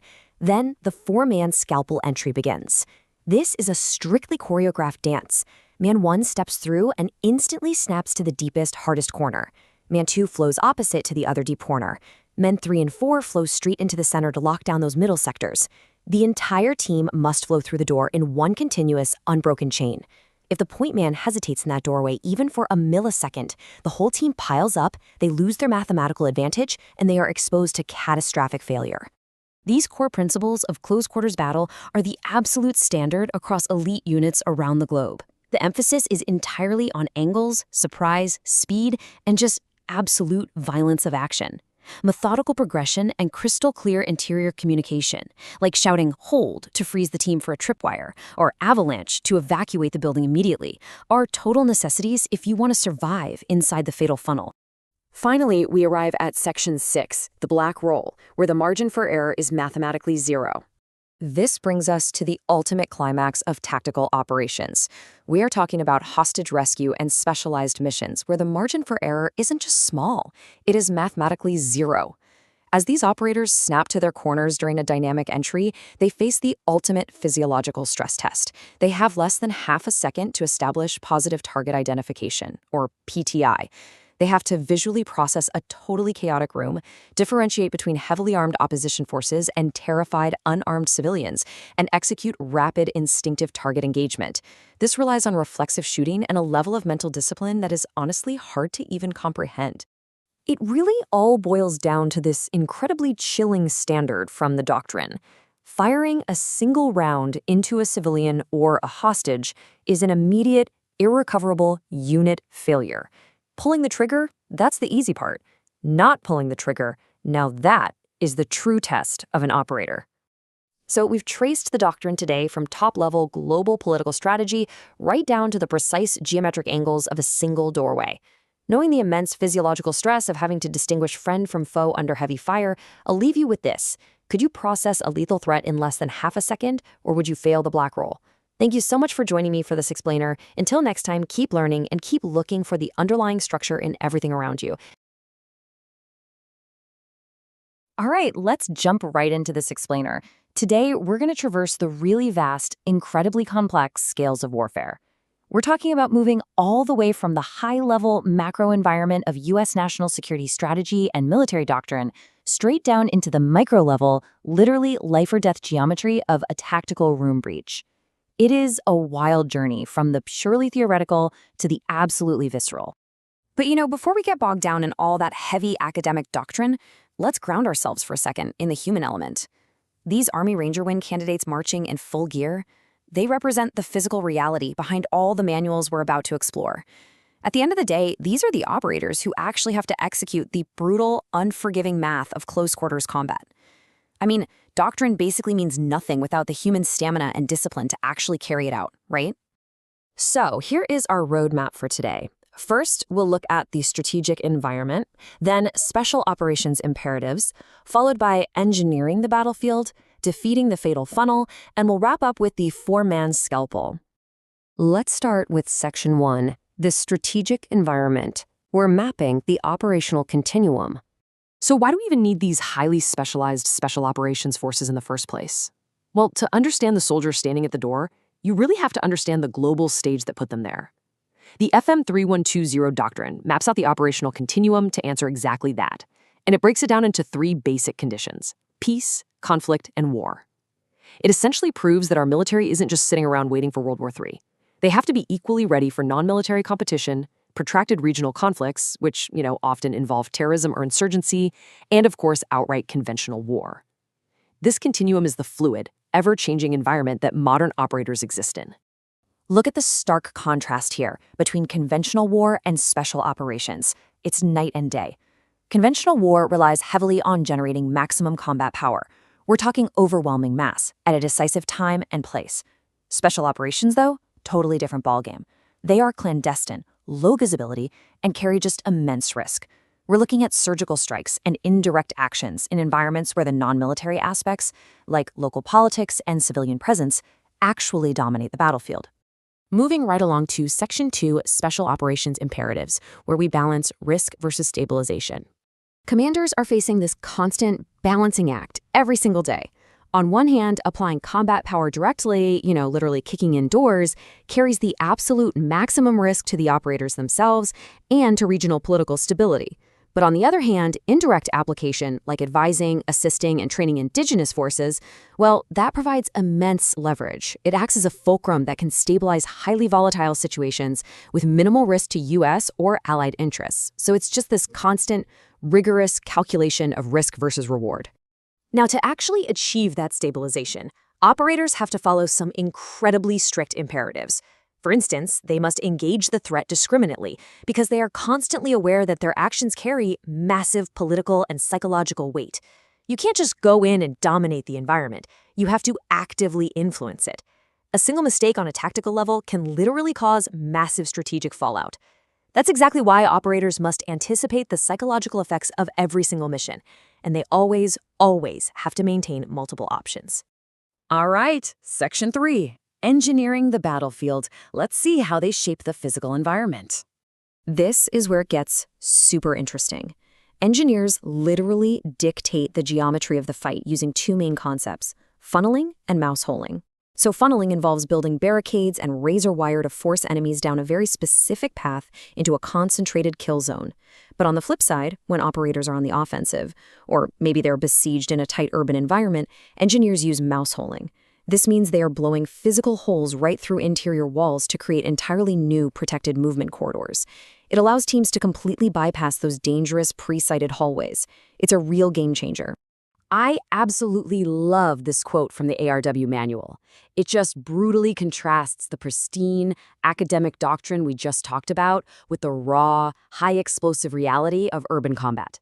Never clear with a rifle what we can destroy with high explosives. I mean, it makes perfect sense, right? If an obstacle is hardened, you don't waste friendly lives throwing them into a close-quarters meat grinder. You let EODs step up and neutralize the structure itself. And that logic builds perfectly into their two primary destruction mechanics. First up, you have the hole puncher. This is applied to specific walls or doors to instantly create tactical firing ports or completely new entryways. But then, you have the pancake. Think about it. Why risk your team in a heavily rigged, fortified building when EOD can just place C4 on the ground floor load-bearing walls and pancake the entire structure into static rubble? It's exactly what the manual calls the lethality absolute, because a pancake collapsed is instantly lethal to every single threat inside. Which brings us to Section 4, defeating the fatal funnel. Time to look at the literal math of urban combat. You really have to understand this definition if you want to grasp urban warfare. The fatal funnel is the doorway, or really any entry point. It acts as a concentrated cone of fire where anyone just standing there is mathematically guaranteed to get shot. Because at its core, urban combat is a math problem. The manual is extremely clear on this. If you stop or stand in the fatal funnel, you lose the math, and ultimately, you lose your life. The field guide is incredibly blunt. Room clearing is an absolute meat grinder. A locked door isn't just a simple obstacle, it's a fatal trap specifically designed to stall an assault team right out in the open. And this is exactly why the breacher, the specific operator whose job it is to destroy that door, is the absolute key to the entire structure. Their speed and their precision at that threshold basically dictate whether the assault team lives or dies. Now, the core principles of close quarters battle, or CQB, are mapped out through really strict angles, surprise, speed, and massive violence of action. Notice how operators have to map out these combined trajectories and movement geometry before they even step a single foot inside. You don't just blindly charge into a room, right? You slice the pie. You slowly expose thin slices of the room to your line of sight from the outside, literally earning your angles piece by piece.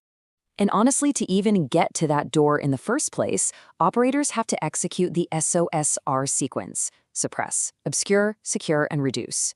We do not just run up to a building. First, we lay down suppression fire on the windows. Then we obscure the street with smoke, and we physically secure the exterior to prevent any enemy reinforcements from rolling up.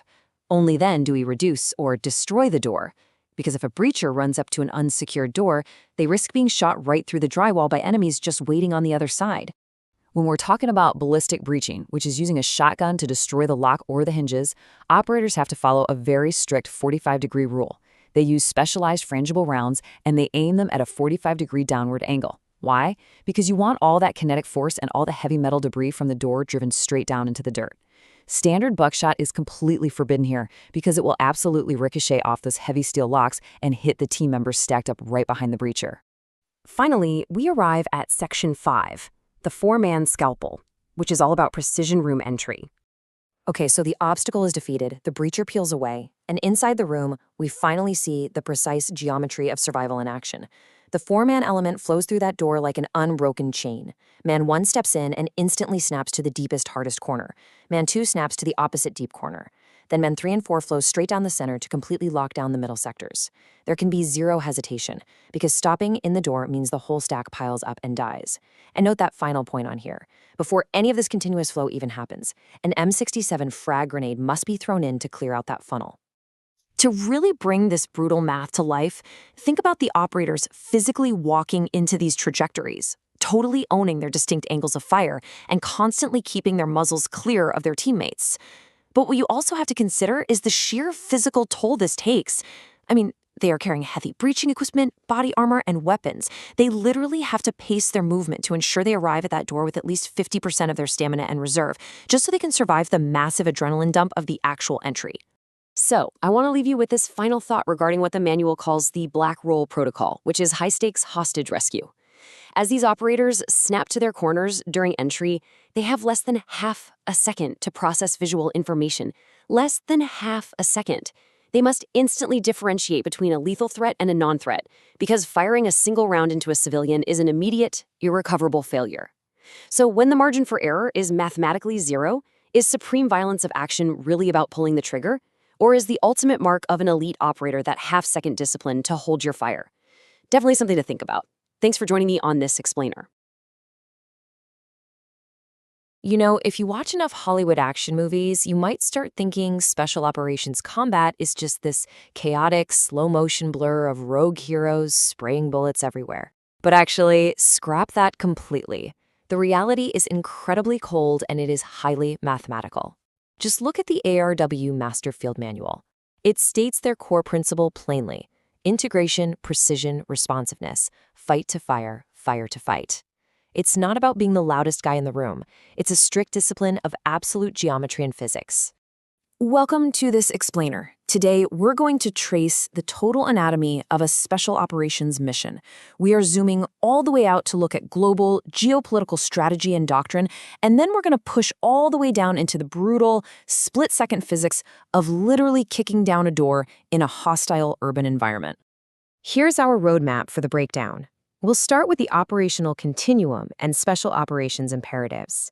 From there, things get microscopic as we look at the geometry of survival, defeating the fatal funnel, and finally, the absolute pressure cooker known as the black roll.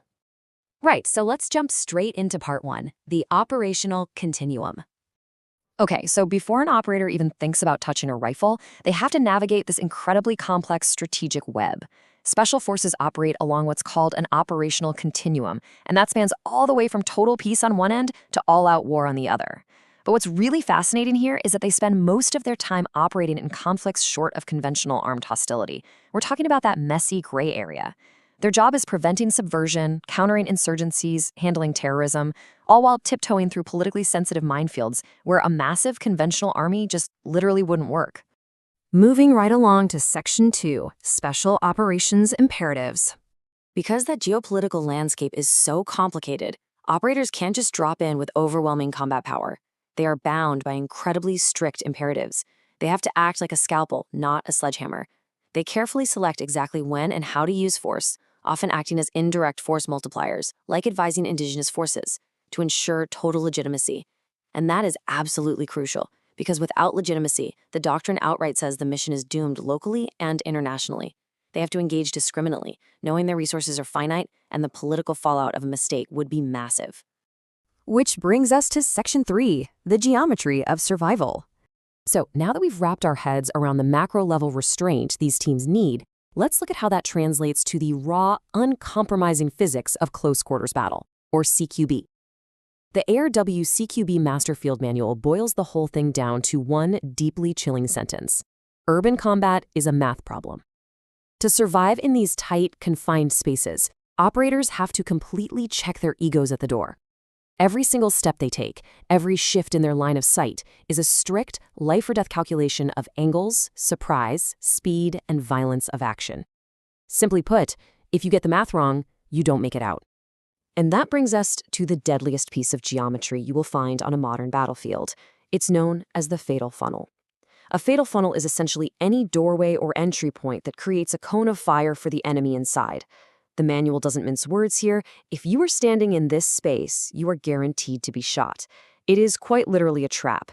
The absolute golden rule of urban combat is that you never, ever stop in the doorway. It's honestly incredible to see this transition from abstract theory to hard reality. On one hand, you have the pure theoretical geometry mapping out exactly how firing angles intersect inside a room. But then you look at the physical application of it. You have operators stacked up, weapons locked, perfectly aligning their bodies to master those exact mathematical angles. It's textbook theory coming to life in real time. Going back to our Hollywood comparison, if you rush blindly through a doorway like an action star, you fail. The manual completely rejects that kind of arcade chaos. What operators actually do is a technique called slicing the pie.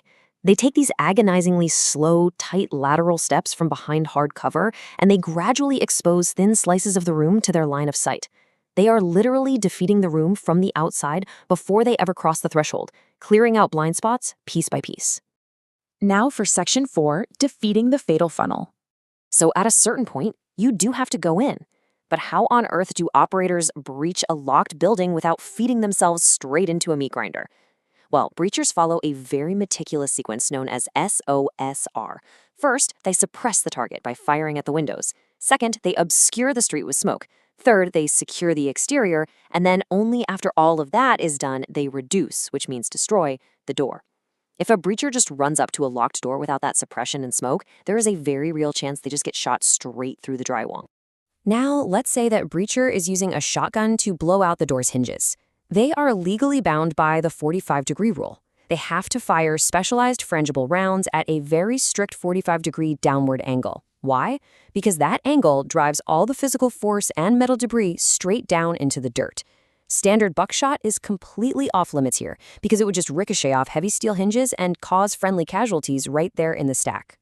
But honestly, the ultimate survival law in the engineering manual is pretty straightforward. Never clear with a rifle what you can destroy with high explosives.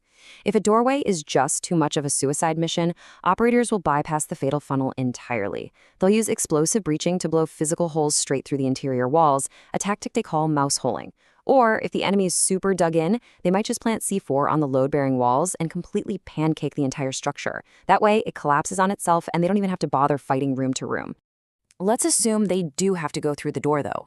The absolute instant that door is breached, an M67 fragmentation grenade gets tossed inside. At that exact split second, the breacher has to physically rip themselves out of the doorway and violently flatten their body against the exterior wall. They have to completely clear that fatal funnel so the assault team can get to work. And the second that grenade detonates, the assault team executes the four-man scalpel. They flow through that doorway in one continuous, perfectly synchronized chain. Man 1 steps through and instantly snaps his muzzle to the deepest, hardest corner of the room. Man 2 snaps to the opposite deep corner. Men 3 and 4 flow straight down the middle to lock down the center sectors. It is just this instant, overwhelming domination of geometric space. Which leads us to our final section, the black roll. All of this incredibly violent, perfectly choreographed movement sets the stage for the absolute pinnacle of urban combat pressure. They call it the black roll. We're talking about things like high-stakes hostage rescues in dense urban compounds. In these situations, the margin for error isn't just small, it is literally mathematically zero. As those operators snap to their corners during the four-man scalpel, they have less than half a second to process complex visual data. They have to establish positive target identification, or PTI. In the blink of an eye, they have to reflexively identify whether the person in front of them is a lethal threat or an unarmed civilian or a hostage. And I think this brings us to the ultimate, sobering reality of special operations combat. The doctrine explicitly states that firing even a single round into a civilian is an immediate, irrecoverable failure of the mission. So I'll leave you to consider this. In the absolute chaos, the deafening noise, and the terror of the fatal funnel, the ultimate measure of a Tier 1 operator isn't actually their ability to shoot. Pulling the trigger? That's easy. The true test, the absolute mark of a professional, is having the flawless split-second discipline to not pull the trigger. All right, let's just jump right into this explainer and strip away absolutely everything you think you know about conventional virtual combat. We're diving into the Master Field Manual for the Army Ranger Wing, specifically Volume 13, which maps out the doctrine for their Tier 1 Special Operations Detachment. And look, this isn't just a bunch of tactical theory. This is a highly rigorous, zero-tolerance military simulation doctrine built specifically for the Armor Reforger engine, where things like stamina depletion, weight physics, and night navigation are hard, mathematical realities. I want to start by dropping you right into the dirt with the uncompromising mantra of the ARW Tier 1 operator. Quote, integration, precision, responsiveness. Fight to fire, fire to fight. I mean, that perfectly sets the tone, right? For this unit, basic competence is literally just the starting point. They demand this relentless pursuit of physical mastery. They completely strip away all that theoretical fluff in favor of strict physical actions and tight communication designed to completely shatter the enemy's OODA loop. So, here's how we're going to break down this elite doctrine. We've got 4 stages. 1. The scalpel, not the sledgehammer. 2. Full spectrum skill integration. 3. Tri-service and maritime domains. And 4. Stealth and extreme resilience. Starting off with Stage 1, the scalpel, not the sledgehammer. Now, the fundamental philosophy that separates this unit from your everyday regular infantry is surgical precision. Big REs? Sure, they can afford hyper-specialized troops because they just have the sheer mass to absorb the loss of a single gear in the machine. But the ARW operates in small, isolated 6-man cells. Think about it. If you're relying on just one person to hold the map or run the radio, and that guy goes down, your entire squad dies in the mud. In this context, a hyper-specialist is a single point of failure. They're a liability, and that's exactly why the ARW strictly demands generalized specialists. The manual actually calls this concept rocking the cage. You basically have to become a double-hatted force multiplier. Because of that small footprint, your body physically has to do the work of 5 regular soldiers. You might be clearing a room in absolute pitch darkness at 2 a.m., then navigating by the stars when your GPS gets jammed at 8 a.m., and then accurately firing an anti-tank rocket that afternoon. You learn everything for survival, but you master your specific niche for lethality. Moving right along to Stage 2, full spectrum skill integration. So all that theory we just talked about? Totally useless if you can't actually execute it under fire when the server physics are actively working against you. Operators have to flawlessly integrate deep reconnaissance, trauma survival, and lethal, dynamic close quarters battle, or CQB. You aren't just memorizing keybinds here, you're mastering the actual geometry of survival, calculating angles and predicting enemy movement entirely subconsciously. To survive out there, a Tier 1 operator literally cannot just be a shooter. You have to instantly transition between blowing a door off its hinges with explosives, picking off a high-value target with designated marksman precision, and sustaining a casualty while actively taking fire. Actually being a competent medic is a mandatory baseline skill for every single operator. There are no bystanders in a firefight. Everyone is a first responder managing the squad's attrition economy. It's all about intelligence-driven field care and covert entry protocols that demand absolute subconscious muscle memory.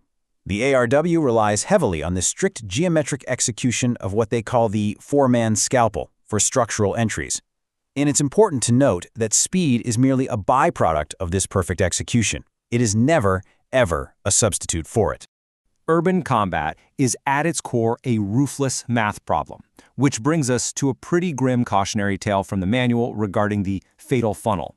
A doorway is essentially a cone of fire where anyone standing is mathematically guaranteed to get shot. The protocol is brutal. If a breacher destroys a door and just stands in that doorway admiring their work, they are getting shot center mass. The millisecond that obstacle is defeated, you must physically rip yourself out of the doorway and flatten your body against the exterior wall. No exceptions.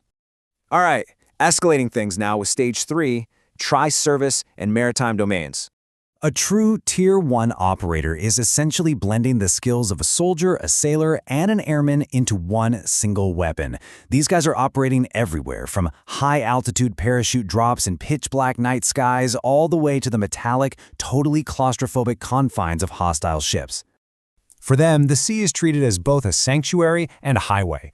One of their absolutely critical capabilities is VBSS, Visit, Board, Search, and Seizure. Think about conducting a high-stakes hostage rescue inside the dark, tight quarters of a rolling ship out on the open ocean. The margin for error there is mathematically zero. Firing a single round into a civilian is an immediate, irrecoverable failure. Pulling the trigger is the easy part. Not pulling it is the true test. And it's not just surface boarding. Operators also have to qualify as combat divers. That means using bubble-free rebreather systems for totally clandestine underwater infiltration. They're navigating the surf zone to pull off over-the-horizon beach landings or deploying underwater demolitions to sabotage enemy port facilities. Which brings us to our final stage, Stage 4, Stealth and Extreme Resilience. This is where we look at what happens when the entire system just completely collapses around you. This step-by-step pipeline isolates the Tier 1 mindset, dropping you into a zero-tolerance nightmare. You don't just drive a truck up to a strategic objective. You're dropping in from the sky via halo jump, fighting wind drift in the dark. Once you hit the dirt, you execute deep infiltration behind enemy lines, where there is no quick reaction force, no heavy armor, and absolutely zero immediate medical evacuation. They call this infiltration phase the ghost walk. You physically have to mask your movement in ravines and defilades, and rigorously manage your stamina bar to avoid heavy breathing audio cues. In the game engine, the AI gets triggered by silhouette exposure and noise.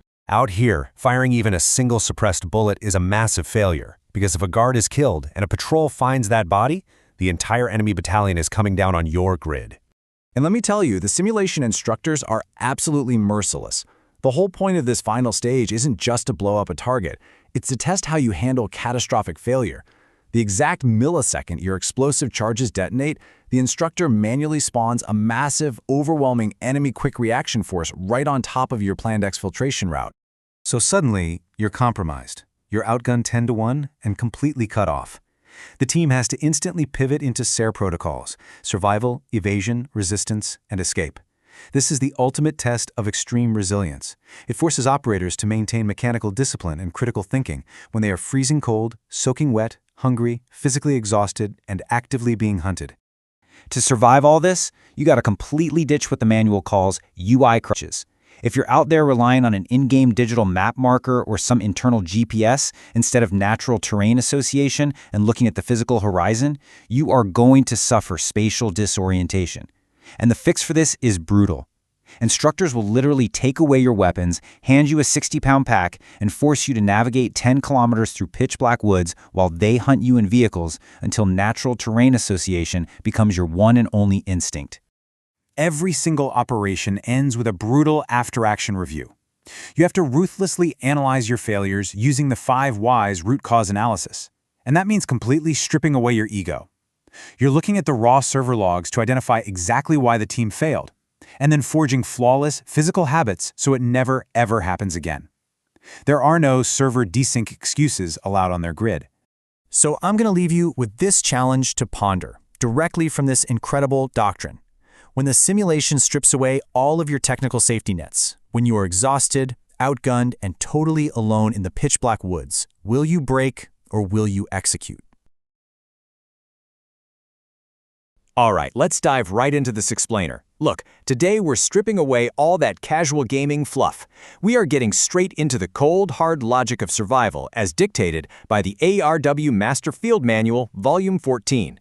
This manual is totally uncompromising. It tells us flat out that operating a 64-man machine relies on one single thing: absolute communication discipline. Just take a second and picture it. Imagine the sheer chaotic reality of unstructured voice comms during a massive multiplayer firefight. You've got explosions rocking the ground, suppressive fire cracking right over your head, and suddenly 64 different operators are all screaming on the radio net at the exact same time. It's just a wall of noise. And when that happens, the ground commander can't direct the battle, the air wing can't drop support, and logistics convoys end up driving blindly into ambushes. It is total systemic collapse. And that brings us to this brutal, uncompromising truth straight from the ARW Volume 14 Field Manual. Screaming in a panic gets your team killed. This really establishes our core thesis for today. Communication isn't just talking. Communication is literally the nervous system of a tactical unit. If that nervous system gets clogged up with useless chatter and panic, the machine breaks down, and the operators die. So, here's our tactical briefing for today. We're covering the machine's nervous system, the proximity chat trap, the 6-step fire command, standardizing the chaos with spot rep, the GOT with failsafe protocol, and finally, absolute radio discipline. Let's get into it. Starting off with Block 1, the machine's nervous system, and looking specifically at the proximity chat trap. This is where we see the absolute most common point of failure, how operators are actually talking to each other out in the mud. Usually you've got this arcade style where people are whispering in proximity chat or worse, screaming out enemy locations. But here's the brutal reality of the ARW grid. The enemy can hear you. The ARW doctrine is completely clinical. Absolute silence. You do not use proximity chat for callouts. You either stay completely quiet or, and this is honestly brilliant, you intentionally feed fake callouts into it just to totally wreck the enemy's decision-making loop. You can literally see the visual shift here from a disorganized mob into this singular, lethal machine operating on pure physical geometry. Notice that arcade chaos on the left? Explicitly rejected. That's guys firing blindly everywhere. Contrast that with the geometry of survival on the right. Every single movement, every sector of fire, every radio transmission is a calculated mathematical equation. It's designed to absolutely shatter the enemy while keeping your team alive. Moving on to Block 3, the 6-step fire command. It's all about taming the trigger. Now, what's really fascinating here is how this protocol tames the absolute chaos of direct contact using strict mechanical trigger control. Because look, just seeing the enemy, that's only half the battle.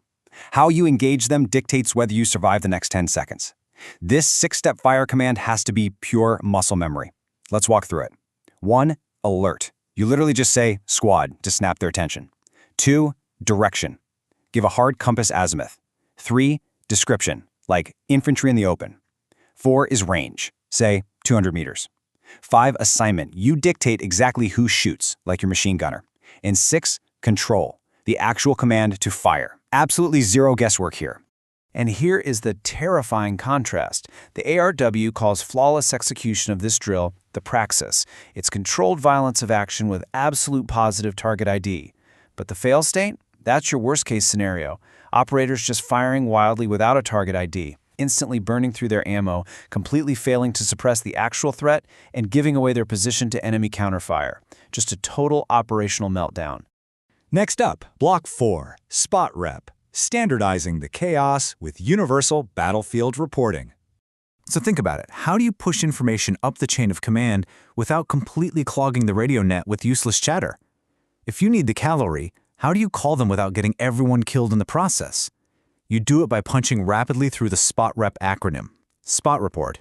Yelling enemies over there is a fatal error in this unit. You have to deliver cold, clinical data.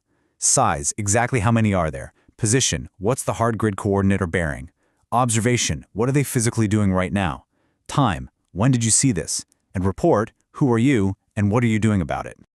To really ground this in reality, check out this digital spot rep being fed into a combat message system.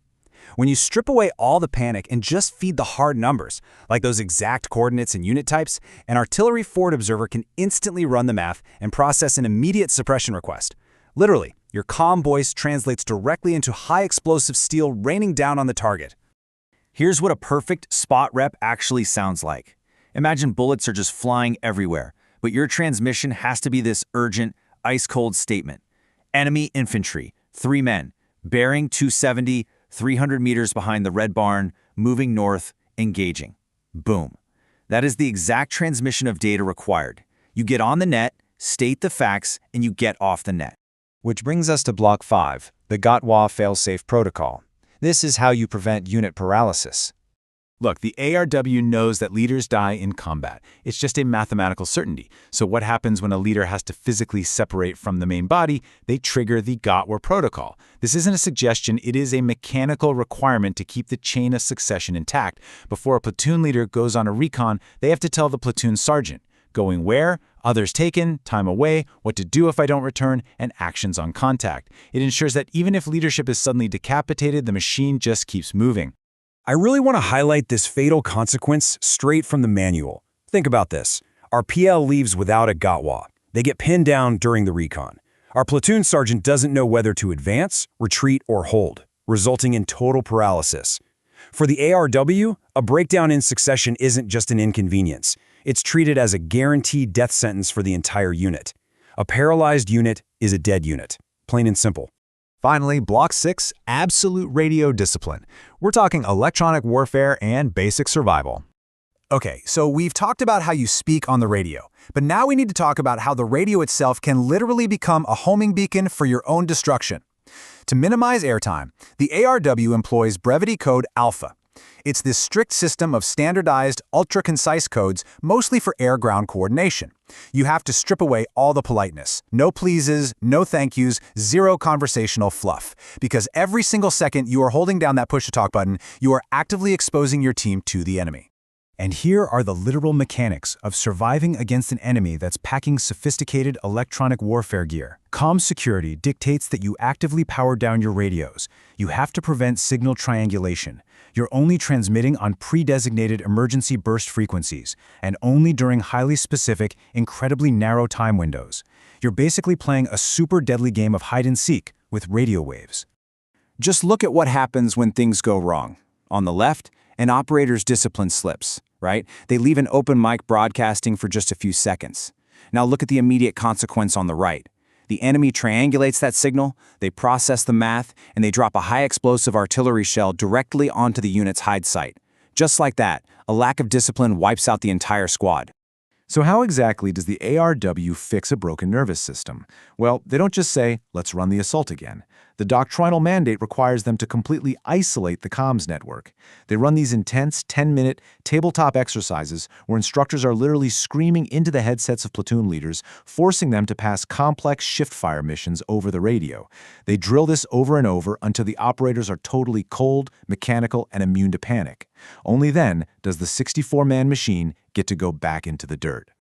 Let's quickly summarize these 4 unbreakable pillars of ARW radio doctrine. 1. Brevity.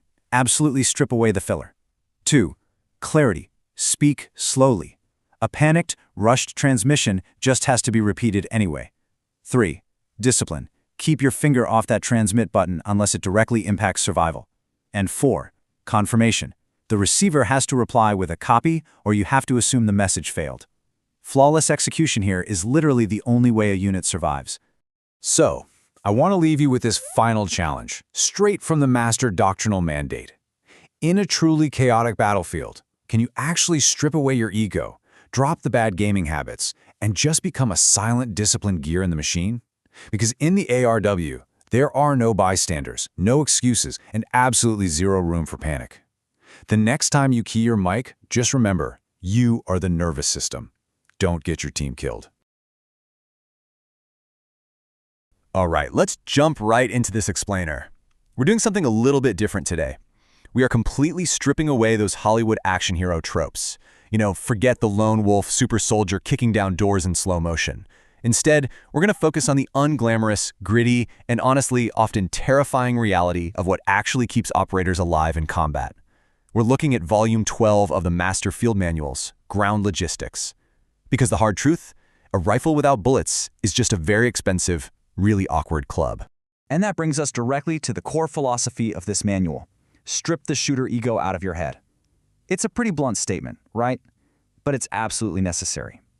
The crucial point here is that your customized rifle, your fancy tactical gear, and your ego, they mean absolutely nothing when your squad is pinned down in a trench, completely out of bullets, and bleeding in the dirt. Combat isn't just about who has the better aim. It's about who can actually sustain the fight.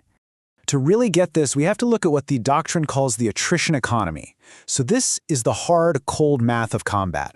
Every single time you pull the trigger, every time you take a hit, a resource gets depleted.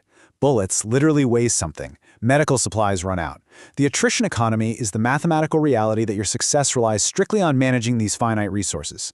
If the infantry burns through all their belts suppressing the enemy, the guns go silent and the squad dies. That makes logistics the literal blood in the machine. Let's see how this math dictates an actual combat scenario, starting with Phase 1. The manual grimly calls this the bleed, or ammo math. Just imagine a primary infantry element locked in a massive compound fight. They're physically checking their chest rigs, and it's this terrifying moment of realization. They're mathematically out of grenades, they are running completely dry on rifle rounds, 0 bandages left. The failure point of the firefight has officially arrived, so they desperately call in the emergency resupply grid over the radio. Now, before our logistics team even rolls out to save them, they have to adhere to some incredibly strict physical mechanics. These are the foundational rules of the road. You don't just jump into a truck and hit the gas. First up, no open-top Jeeps. Second, lock your doors immediately so panicked friendly forces don't jump in and hijack your supply-loaded truck. Third, you always park facing your planned escape route, because trying a 3-point turn under heavy machine gun fire is pretty much a death sentence. And fourth, you actually need to physically unbind your vehicle's horn keys so you don't accidentally become a giant acoustic beacon for the enemy. This actually perfectly illustrates why vehicle selection matters so much. A solid metal roof and doors, that provides your baseline for survival. But an open-top Jeep, the manual explicitly classifies that as a death trap. Why? Well, it's basic physics. If you're navigating a contested corridor at super high speeds, taking enemy fire, and you crash or flip an open-top Jeep, you're going to be violently flung from the seat and break your neck. It's just not worth the risk. So, assuming you've selected the right vehicle, you enter Phase 2, the run. This is the execution phase, and man, it demands absolute urgency. A logistics driver has to navigate a soft skin, meaning a completely unarmored supply truck, toward the firefight. We're talking about physically navigating deep mud, ditches, and the burning wreckage of destroyed vehicles at incredibly high speeds, all while actively taking small arms fire from the enemy. It requires total mastery of advanced off-road driving under extreme duress. During the run, there is one absolute unbreakable law for the driver. If the truck stops, the engine gets shot out and the infantry starves. The driver simply cannot panic. They absolutely cannot stop the truck to try and shoot out the windows at the enemy. Losing your forward momentum in a contested enemy corridor is a fatal failure condition. The vehicle is your lifeline, and speed is literally your only armor here. You just have to push through. But how in the world do you coordinate this chaos, especially if you're rolling with 2 or 3 supply trucks? Well, you rely on the CCN, the Convoy Command Net. This is a dedicated, highly specialized communication channel purely for the logistics elements. Vehicle commanders and navigators use the CCN to maintain constant, crystal-clear communication. They use it to coordinate movement, call out threats, and react to IEDs, and they do all of this without stepping on the primary infantry radio frequencies, which, as you can imagine, are already jammed with the screaming of the pinned-down squad. Now, when a convoy hits a kill zone, doctrine dictates this strict geometric reality to an ambush. The reaction has to be instantaneous and totally overwhelming. The convoy commander has to retain absolute control. The lead vehicles must aggressively action toward the enemy to suppress them with the highest possible volume of fire, while the convoy itself just continues to move along the route at the absolute highest possible speed. Let's break down the praxis, the proper execution, versus the absolute worst-case failure condition. In praxis, you accelerate through, establish a support by fire position, or use bounding overwatch to violently punch through to a safe zone. Conversely, the fatal failure condition happens when the lead driver panics and slams on the brakes right inside the kill zone. If that happens, the entire convoy stacks up in what's called a fatal funnel, and the enemy basically gets to systematically destroy your trucks one by one. Okay, let's say your driver is totally flawless. You survive the mud, you push through the ambush, and you actually reach the compound. Welcome to Phase 3, the drop. This is actually the most dangerous phase of the entire resupply operation. Think about it. You're taking an unarmored truck full of explosives and parking it directly inside a hot combat zone, where the enemy already has their weapons completely dialed in. The physical mechanics of what they call the dump and run require absolute synchronization and this breathless, frantic pace. The truck violently smashes into the infantry's compound, and get this, the driver doesn't even turn the vehicle off. The engine stays running, the driver's foot stays firmly on the clutch, ready to dump it.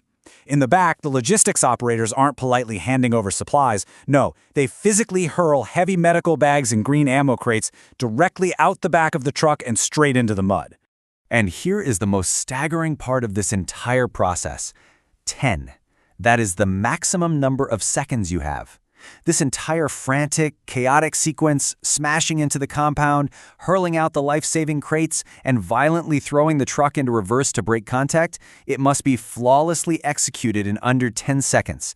Because if you loiter for 11 seconds, the enemy zeroes in and an anti-tank rocket turns your supply truck into a crater. Logistics is the blood in our machine. It's so easy to glorify the frontline shooter, but when you really look at the terrifying math of the attrition economy and you understand the brutal high-speed mechanics of a 10-second supply drop under heavy fire, you kind of have to rethink the whole battlefield hierarchy. So knowing all of this, I'm going to leave you with a question to chew on. When the bullets run dry and the radios go frantic, who is really the most indispensable operator on the battlefield? Look, forget literally everything Hollywood has ever taught you about special operations. The lone wolf action hero, the wildly chaotic explosive firefights, the dramatic last stands. If you tried any of that in the Army Ranger Wing, or ARW, it is a guaranteed formula for failure. Welcome to the Explainer. Today we're completely stripping away all that cinematic glamour. We're going to look at the gritty, uncompromising, mathematical, and physical reality of the ARW Tier 1 operator, specifically focusing in on the Special Operations Detachment. We're diving straight into their doctrine, their training manuals, and the incredibly stark physical laws that dictate whether a team survives behind enemy lines or dies in the mud. So, let's jump right into the core foundational philosophy here. The doctrine explicitly rejects the whole idea of a hyper-specialist. And why is that? Well, massive conventional armies can afford specialists, right? They have the sheer mass to absorb the loss of one gear in the machine. But a Tier 1 team, they're dropping into the dirt with an incredibly isolated, small footprint. If the one and only guy who knows how to call in an artillery strike takes a bullet, it's not like the enemy armor just magically disappears. That is exactly why the manual boldly states, a hyper-specialist is a liability, but a generalized specialist is a force multiplier. Every single operator has to master this massive, broad foundation so the machine keeps running, even if a man falls. Section 1. The Precision Tier 1 Scalpel. The manual draws a really fascinating stark contrast for us here. Conventional infantry, heavy armor, massive artillery barrages, those are the sledgehammer. But the Tier 1 operator, they are defined strictly, without exception, as the scalpel. The entire emphasis is on surgical precision, highly controlled lethality, and an entirely undetectable presence. It's actually fascinating. The manual explicitly notes that speed is simply a byproduct of perfect execution. It's not a substitute for it. You don't just try to run fast, you execute the core mechanics flawlessly, and the speed naturally follows. And that flawless execution brings us to what I think is one of the most profound truths within the ARW. The mind is your primary weapon. Reaching elite status has absolutely nothing to do with who can lift the most weight in the gym or who shoots the biggest gun. It is entirely about extreme mental resilience. We're talking about the ability to maintain unwavering professionalism, intellectual curiosity, and sharp analytical focus when you are freezing cold, completely soaked, starving, and dead on your feet. When the physical body is literally begging to quit, it's the mind that steps in and forces the subconscious execution of those fundamentals. Moving right along to Section 2. Full spectrum skill integration. The industrial reality of this skill integration is honestly kind of staggering. Just to survive, a single operator has to balance a massive volume of complex tactical mechanics all at once. Trauma care, dynamic close quarters battle, deep reconnaissance, and movement geometry. Think about it like this. An operator might have to flawlessly clear a room at 2 in the morning, navigate strictly by the stars when their GPS gets jammed at 8 a.m., and then perfectly fire an anti-tank rocket later that afternoon. Cross-loading that level of extreme expertise across the team isn't just a nice-to-have, it's pure survival. So, what exact skills are we talking about here? Well, the core competencies are incredibly varied. You've got dynamic breaching, using explosive or ballistic methods, advanced marksmanship, operating highly complex satellite communications, and even advanced off-road driving for logistics. But here's the absolutely crucial, non-negotiable, mandatory requirement for everyone. Competent medic skill. Every single Tier 1 operator, no exceptions, must be able to perform immediate life-saving trauma care. We're talking rapid hemorrhage control and airway management. Because the reality is, if you can't treat a casualty under heavy fire, you're not an asset. You're a liability to your team. All right. Section 3. Tri-Service Maritime Operations. The physics of simply getting these teams into the fight are brutal and totally unforgiving. I mean, we're talking about halo drops, high-altitude, low-opening jumps, where operators are steering parachutes in literal pitch blackness, actively fighting heavy wind drift just to land on a tiny 50-meter unmarked drop zone.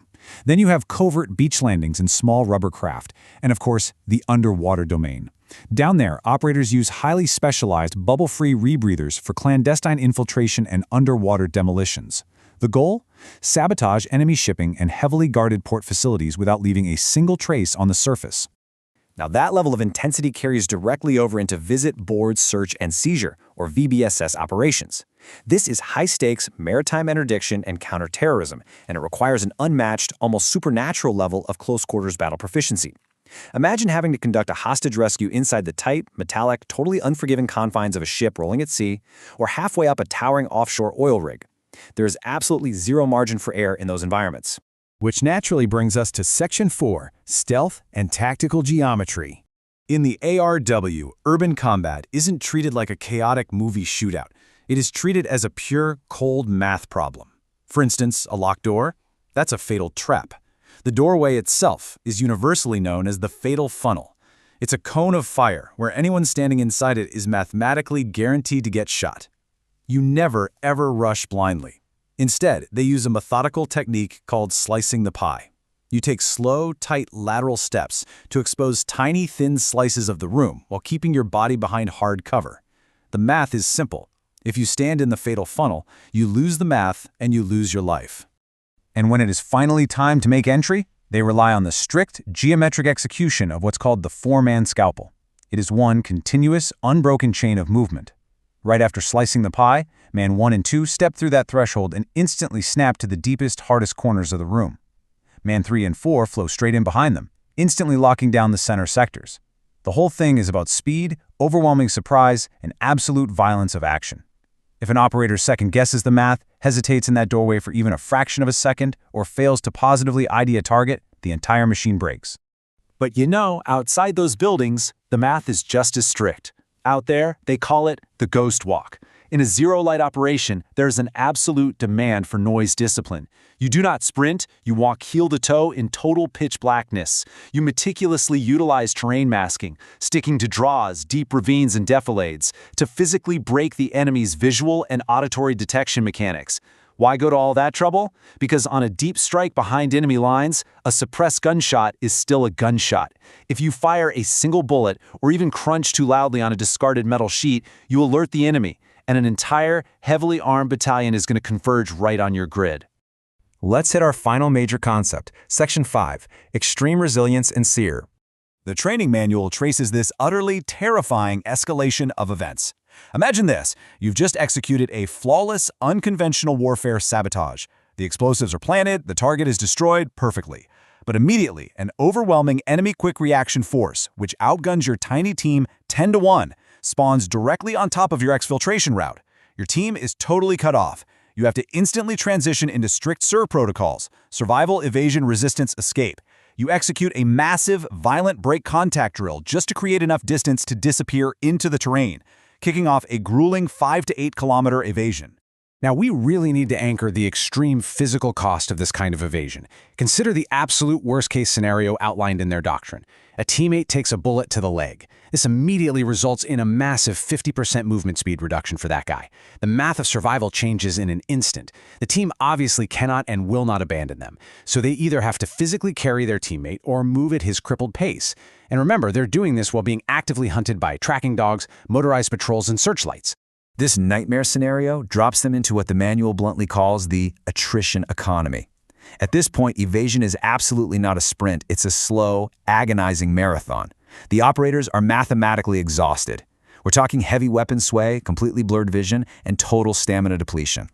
The manual demands that they use rapid assessment frameworks to literally triage their own injuries on the move, completely strip away their egos, maintain that strict geometric spacing we talked about, and simply force themselves to keep moving forward when every cell in their bodies is screaming at them to stop. Which leaves us with this final, genuinely profound thought to take away from the ARW doctrine today. When all the comms are completely jammed, when the heavy armor support is gone, when the machine completely breaks down and you are outgunned, freezing cold, soaking wet, and being relentlessly hunted in the dark, What is your primary weapon? The ARW makes it incredibly clear. It is not the rifle in your hands. The ultimate weapon, and literally the only thing that will get you home, is the uncompromising, geometric resilience of your own mind. All right, let's just jump straight into it. Welcome to today's Explainer, where we are leaving Hollywood completely at the door. Forget the movies. Today, we're looking at the raw, incredibly high-stakes reality of combat aviation straight from the Army Ranger Wing tactical manuals. We're breaking down Operation Thread the Needle, specifically focusing on Volume 2, Air Wing Operations. Now this Explainer, it is all about pure, unforgiving mechanical execution. It's about the physics, the geometry, and the cold, hard math of surviving in the third dimension when literally everything is going wrong. And to really wrap our heads around this, we have to start with this absolute survival law. The bird is the lifeline. If the bird dies, everyone dies. That statement right there, it's designed to aggressively strip the ego right out of the pilot. The stakes are entirely life or death. The air wing exists for one single reason, and that's to ensure the success of the ground commander's fight. But if that helicopter goes down, the entire combined arms element, the infantry, the medics, the aircrew, they all burn. There's absolutely zero margin for error here. So let me throw you directly into the compounding friction of a failing mission. Picture this. What happens when your extraction window is completely shut, your fuel tank is draining by the second, and the landing zone is just crawling with hostiles? It's total chaos. But, as we're going to see today, you do not solve this kind of chaotic scenario with panic, and honestly, you don't even solve it with bravery. You solve it with cold, hard math and absolute mechanical precision. Section 1. The pilot dictates reality. Command authority. Okay, before we even get the rotor spinning, we have to establish the foundational power dynamic between the air wing and the infantry. And it comes down to what's called the hard rule. Simply put, the pilot dictates the physical reality of the landing zone, not the infantry. Imagine a squad leader is on the radio taking heavy fire, and they call for an extraction in an impossible physical geometry, a tight space where rotor clearance just mathematically isn't going to happen. Well, the pilot maintains total, absolute authority. They will override the ground commander, change the landing spot, and dictate exactly where that extraction is going to happen, just to avoid flying into a fatal funnel. Section 2, Phase 1. Infiltration and terrain masking. To actually get into the fight, pilots execute a maneuver called NOE, or Nap of the Earth Flight. This means flying violently low. You are keeping the bird physically below the tree line and weaving inside valleys to break the enemy's line of sight and dodge radar. And listen, this isn't just a suggestion, it is a mandatory stealth requirement.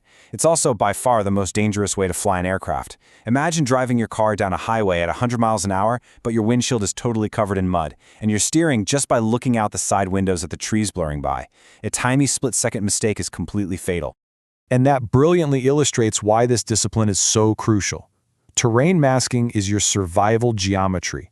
You literally hug the dirt to stay alive. If a pilot gets lazy, gains even a little too much altitude, and skylines the helicopter against the horizon, fatal error. OP4 anti-air positions or static man pads overlooking that valley are going to acquire a lock and swat them straight out of the sky. So let's say you survived the approach. Now you hit the landing zone. 10 seconds. That is the absolute maximum amount of time the pilot has to flare hard, drop the wheels exactly on the designated six-figure grid, let the assault element unload, and then instantly break away on a completely different vector to avoid trailing enemy fire. If you sit there hovering like a duck for longer than 10 seconds, you are a static target. Period. Section 3, Phase 2, the loiter and the math. Okay, the squad is successfully on the ground and pushing their objective. The helicopter retreats to a pre-planned holding area safely outside the threat ring. Now, the tension shifts entirely away from the physical flying and moves to unforgiving mathematical calculations. Here's the friction of our scenario. 15 minutes. The assault element has gotten bogged down in a heavy firefight, and they have missed their extraction window by exactly 15 minutes. So while the infantry bleeds on the ground, the pilot is burning up precious fuel hovering in the sky. And that brings us directly to the calculation, the bingo fuel math. Step 1, the pilot has to actively monitor the loiter burn rate. Step 2, they calculate the exfil distance back to the hot zone. Step 3, they determine the absolute minimum fuel required to fly in, grab that squad, and make it all the way back to base. This is hard math, folks. If you miscalculate that fuel burn while you're loitering, you are going to run dry halfway through the extraction and crash an empty bird into the woods. Section 4. Crew Resource Management and Comms. While all this insane math and flying is happening simultaneously, how did two people manage that kind of immense cognitive load? It's called crew resource management, or CRM. It's essentially how two minds operate as a single, highly lethal weapons system under extreme stress. The co-pilot is definitely not just along for the ride. They are a vital failsafe. They monitor the pilot's stress levels. If the pilot gets target fixation and stops talking, the co-pilot immediately takes over the radio. They execute off-scope visual checks, meaning they literally force themselves to stop staring through a zoomed-in thermal camera and look out the physical window so they don't slowly drift into the ground. And most importantly, if they spot a deadly hazard, they issue an emergency command, pull up. And that must be executed instantly by the pilot, no questions asked. And communication with the ground is just as rigidly structured. They use Brevity Code Alpha. It's a 6-step fire command: alert, direction, description, range, assignment, and control. Auditory discipline is absolutely essential here. Screaming in a panic over the radio just wastes critical seconds, completely ruins the tactical advantage, and honestly gets people killed. You have to strip away all conversational fluff and just deliver the data. Section 5, Phase 3, the hot exfil at the Cherry LZ. Now, the LZ has been declared cherry, meaning it is hot, and OP4 is aggressively pushing the zone. This right here is the ultimate stress test. They have to extract a bleeding squad under heavy fire. To even approach this cherry LZ, mechanical precision is non-negotiable. The approach speed must stay tightly wedged in a sweet spot between 70 and 130 kilometers per hour. The pilot has to come in low, fast, and from a totally unpredictable angle, maintaining exactly this speed window before executing a violent tactical bleed flare. This combo of dropping the collective and pulling back the cyclic instantly sheds momentum so the wheels can hit the dirt precisely where they need to. But the moment those wheels touch down, a deadly clock starts ticking. The manual is incredibly stark about this reality. The longer the bird sits on the ground, the higher the mathematical probability it gets destroyed. Every single second spent waiting on the X for stragglers directly correlates to taking an enemy RPG straight to the engine block. It's a mathematical certainty. During a hot exfil, the door gunners are laying down massive suppressive fire. The assault element has to violently break contact, sprint to the helicopter, and load up while actively taking incoming fire. The only reason these operators survive this meat grinder is the Air Wing's zero-margin flawless mechanical execution. Section 6, Phase 4, the brutal AAR. All right, so the mission is over. The engines are off, but the training? Nowhere near done. Now begins the brutal after-action review, or AAR, basically the post-flight autopsy. And the very first rule here is to strip the pilot's ego completely out of the equation. This review isn't about feelings, it's about hard telemetry. The commanders are going to scrutinize everything. Did you clip the tree line? Did you come in too hot and bounce the landing under fire? Did you use the exact same vector for extraction that you used for insertion, making your helicopter entirely predictable to the enemy? If there was a failure, they apply a root cause analysis called the 5 whys. Let's walk through this real quick. Why did the bird crash? Too much forward speed. Why? The pilot flared too late. Why? They lost their visual reference on the ground. Why? Because they were staring at their internal GPS screen instead of actually looking outside the cockpit. Boom. The root cause is an over-reliance on an in-game UI crutch which caused fatal spatial disorientation. So how do you fix a root cause like that? Brutal, repetitive, corrective training. That pilot is pulled out of combat, put on a flat airfield, and forced to execute 50 tactical flares and landings using nothing but the analog vertical speed indicator, or VSI. They drill it over and over until the physics of bleeding off airspeed becomes entirely subconscious. Only then are they allowed anywhere near a combat scenario again. At the end of the day, surviving military aviation isn't about heroics. It is a relentless, exhausting pursuit of mechanical and mathematical perfection. So I'll leave you with this provocative thought straight from the source materials.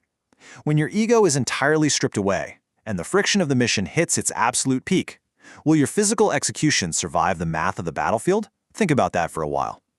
Thanks for joining me for this explainer. I'll catch you on the next one.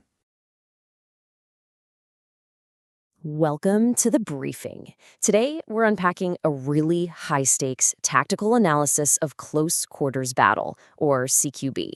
We're looking at the exact doctrine used by elite operators to turn totally chaotic urban combat into a precise, calculated science. Welcome to our explainer on Operation Shattered Door, the mathematics of survival. Okay, let's dive into this. The doctrine states it clearly, right up front. Urban combat is a math problem. When we talk about direct action assaults, we are absolutely not talking about running at a building like a headless chicken, just crossing your fingers and hoping your aim is better than the enemy's. Not at all. It is about executing violent, calculated geometry. If you can't run the math on a doorway, well, the entire machine breaks down. To understand this math, we first have to understand the absolute highest stakes concept of the entire operation, the most terrifying variable in the equation, the fatal funnel.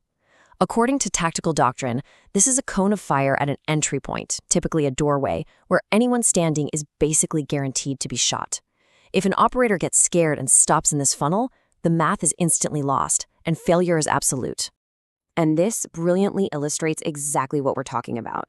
To an untrained eye, a breached doorway like this is just a way in, but to a tactical element, it is the gritty reality of the fatal funnel.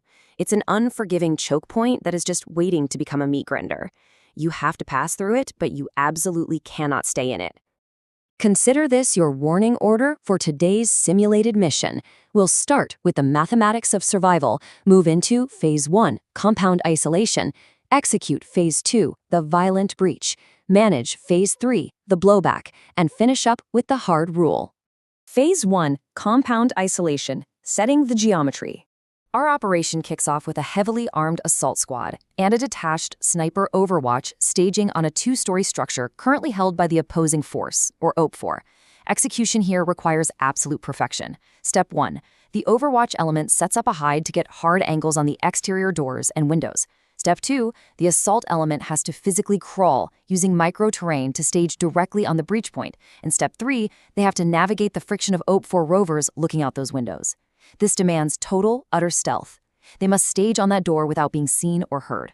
So let's compare. On the left, we've got flawless geometry. The assault element stages on the door completely unseen. But look at the right, the brutal fail state. If a squad member skylines themselves or just crunches loudly through a single bush, the element of surprise is entirely gone. OP4 is alerted, the sniper is forced to fire prematurely, and the geometry is blown before the fight even begins. Which brings us to Phase 2, the violent breach, conquering the fatal funnel. Picture this. The assault element is stacked on the door, and OP4 is waiting right inside with shotguns and automatics pre-aimed at that exact entry point. To survive, the sequence has to be insanely aggressive. First, Overwatch dumps suppressive fire into the upper windows to force OP4 heads down. Second, the assault element throws smoke or flashbangs to obscure vision and induce physical shock. Finally, they kick the door and physically flood the room. There is no slowly peeking from the outside once that door goes down. It is a violent, aggressive push. And here's how they do it. The flawlessly designed 4-man scalpel technique. The breacher defeats the lock and violently rips themselves out of the doorway. The element flows in, so the crucial point is they must move in one continuous, unbroken chain. The point man snaps to the deepest, hardest corner. Number 2 snaps to the opposite corner. The rest of the stack floods the center of the room. You literally do not stop. You violently dominate the physical space. But what happens if the math is wrong? The manual actually lays out the absolute cardinal sin of CQB, the fail state. If someone gets scared of the dark or the noise and stops moving while physically standing in the literal doorway, they block the fatal funnel. They trap the rest of the squad out in the hallway, and an OP4 machine gunner will just spray straight through the wood and turn the entire stacked squad into dog meat. You can see it right here. This tactical posture demonstrates exactly what aggressive momentum and interlocking sectors of fire actually look like in practice. Surviving a room entry requires this kind of intense, violent momentum, completely combined with precise split-second visual processing to identify targets. Phase 3, the blowback, consolidation, and QRF. Because clearing the room isn't the end of the fight, right?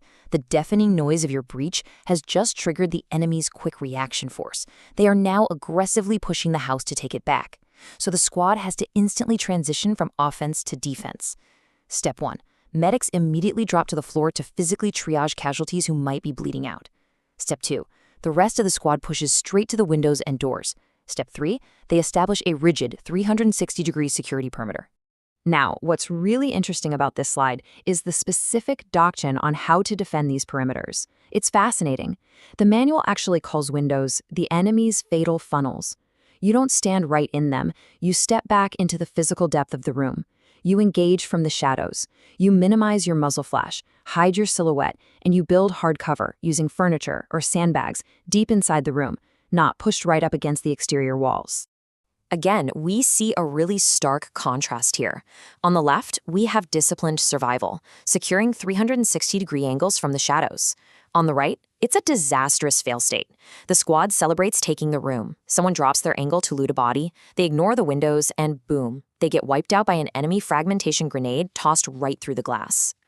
The hard rule: aggressive momentum. Everything we've covered today builds to this overarching philosophy. Let's look at the specific, unyielding mathematical rules that dictate survival. First up, 45.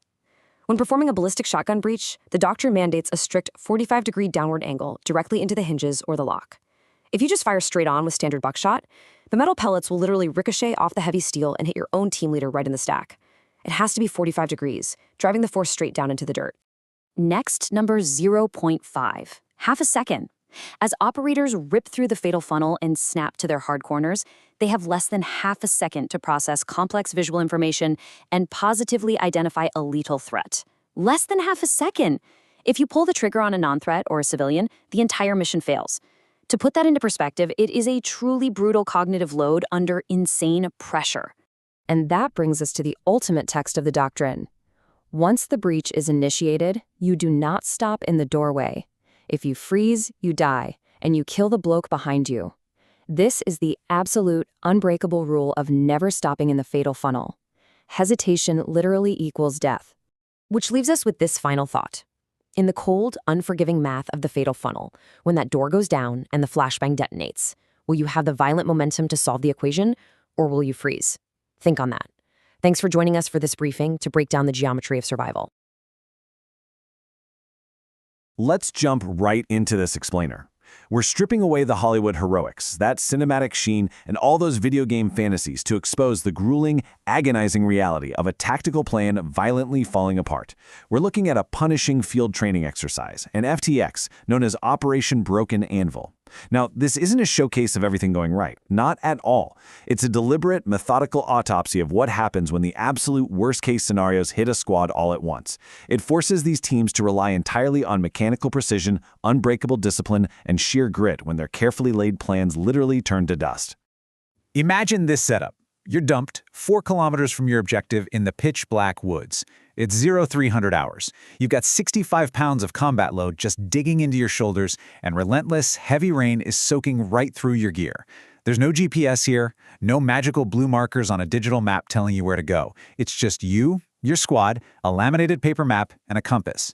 You've just endured hours of silent, agonizingly slow navigation, fighting the terrain as much as the elements. And then, just as you finally reach the perimeter of the target compound, the night erupts. The trap is sprung, and you're thrown straight into a meat grinder. The absolute chaos kicks off right here. In the opening 3 seconds of the firefight, the squad leader is deliberately shot and declared hard down. This immediate decapitation of command changes the entire dynamic of the fight. Think about it. The leader is physically alive in the simulation, breathing, watching it all unfold, but they have to act completely unconscious. They can't move a muscle, and they can't speak a single word on the comms to offer advice or direct the squad. The brain of the unit is instantly and surgically removed. This leaves a massive vacuum of leadership precisely when the gunfire is at its absolute loudest. To really grasp the intensity of this crucible, we're going to trace a squad's chronological descent through 4 distinct phases. We start with Phase 1, the tense silence of a blind drop and the intense mental math needed for no-tech land navigation. Then we slam right into Phase 2, the violent shock of the ambush. Phase 3 forces the team into an agonizing displacement with a massive casualty. And finally, Phase 4 brings us to the clinical, cold reality of the post-mission autopsy, universally known as the Brutal After-Action Review, or AAR. So, our nightmare begins in Phase 1, the infiltration. And before a single shot is even fired, squads are immediately confronted with a relentless fail state. If your noise discipline cracks in the brush, if you panic, sprint blindly, and deplete your stamina to 0, or hey, if you simply get hopelessly lost because no one bothered to properly read the contour lines on the map, you die in the mud. The opposing force, OPFOR, is already out there, and they're actively hunting you through the dark. Your survival during this infiltration depends entirely on raw geometry, calculated pacing, and obsessive stamina management. And when OPFOR completely strips away your tech, you've got to look to the sky. It's actually a brilliant illustration of how operators use raw geometry to establish a hard, undeniable directional baseline. You look up, find Ursa Major, the Big Dipper, and locate the pointers right on the outer edge of the pan. Then you scan across the sky to find Cassiopeia, that really distinct W shape. By drawing an imaginary line between those two constellations, you find exactly where they intersect at Polaris, the North Star. Drop a vertical line straight down to the horizon, and boom, you've got true north. It's ancient, unhackable math, and it's literally keeping you alive when the grid goes down. Now, let's move to phase 2 and see how this builds into complete chaos. The plan is always incredibly simple on paper, right? Approach the compound, execute a violent breach, secure the objective, and get out. But the reality here? Total collapse. OP4 triggers a massive trap from a fortified, hidden angle. And this is exactly where that command decapitation we talked about happens. The second in command, the 2IC, has to instantly step up, take absolute control of the radio, and dictate the geometry of the fight within 3 seconds. 3 seconds! There's no time for a group vote. If the comms turn into a panicked screaming match, the entire machine breaks, and the squad is wiped out. This creates the terrifying visual geometry of a fatal funnel and the brutal mechanics of a hasty ambush. The base of fire has to establish a hard, unyielding line of suppression. The absolute cardinal sin in this moment, the one thing you cannot do, is have your base of fire stop shooting while the maneuver element is actively sprinting for cover. If that suppressive fire falters for even a single second, the enemy machine gunner will just stand up, mount their weapon, and turn your running lads into dog meat. It's a terrifyingly precise math problem, and the currency is paid in bullets and seconds. Which brings us to phase 3. The assault is officially aborted.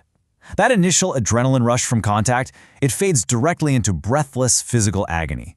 The new objective is purely survival, and you've got a massive problem on your hands: the deadweight. You have to physically drag a 200-pound unconscious squad leader completely out of the kill zone, all while the enemy aggressively pushes your flanks, trying to hunt you down and finish the job. Medics are frantically managing simulated blood loss on the move, your muscles are absolutely burning, and your stamina is draining incredibly fast with every single yard you pull that deadweight backward. So the crucial point here is mastering this agonizingly slow mechanical loop known as bounding overwatch. Element 1 holds the angle and just pours on suppressive fire. The advancing pair yells moving to signal their displacement. The stationary pair yells set to confirm they have the sector covered. You drag that casualty exactly 50 meters back through the brush, and then you swap roles. And to avoid being easily tracked by OPFR, you definitely don't run in a predictable straight line. You handrail the terrain. For example, if there's a stream running north-south, you keep it exactly 50 meters to your left as you move through the dark. It creates a physical baseline, which means you don't have to constantly stop and check your compass while you're busy dragging a body. Underpinning all of this physical suffering is an unbreakable rule: the law of the pack. You never, ever abandon the squad leader. The psychological friction here is just immense. Your exhausted brain is screaming at you to drop the deadweight and sprint to safety, but if the squad bunches up out of fear and gets wiped out by a single frag grenade, or if someone breaks formation to run for their own life, they've just failed the most unforgiving test of the crucible. The team survives as a single coordinated organism, or it dies in the dirt together. There's absolutely no individual survival out here.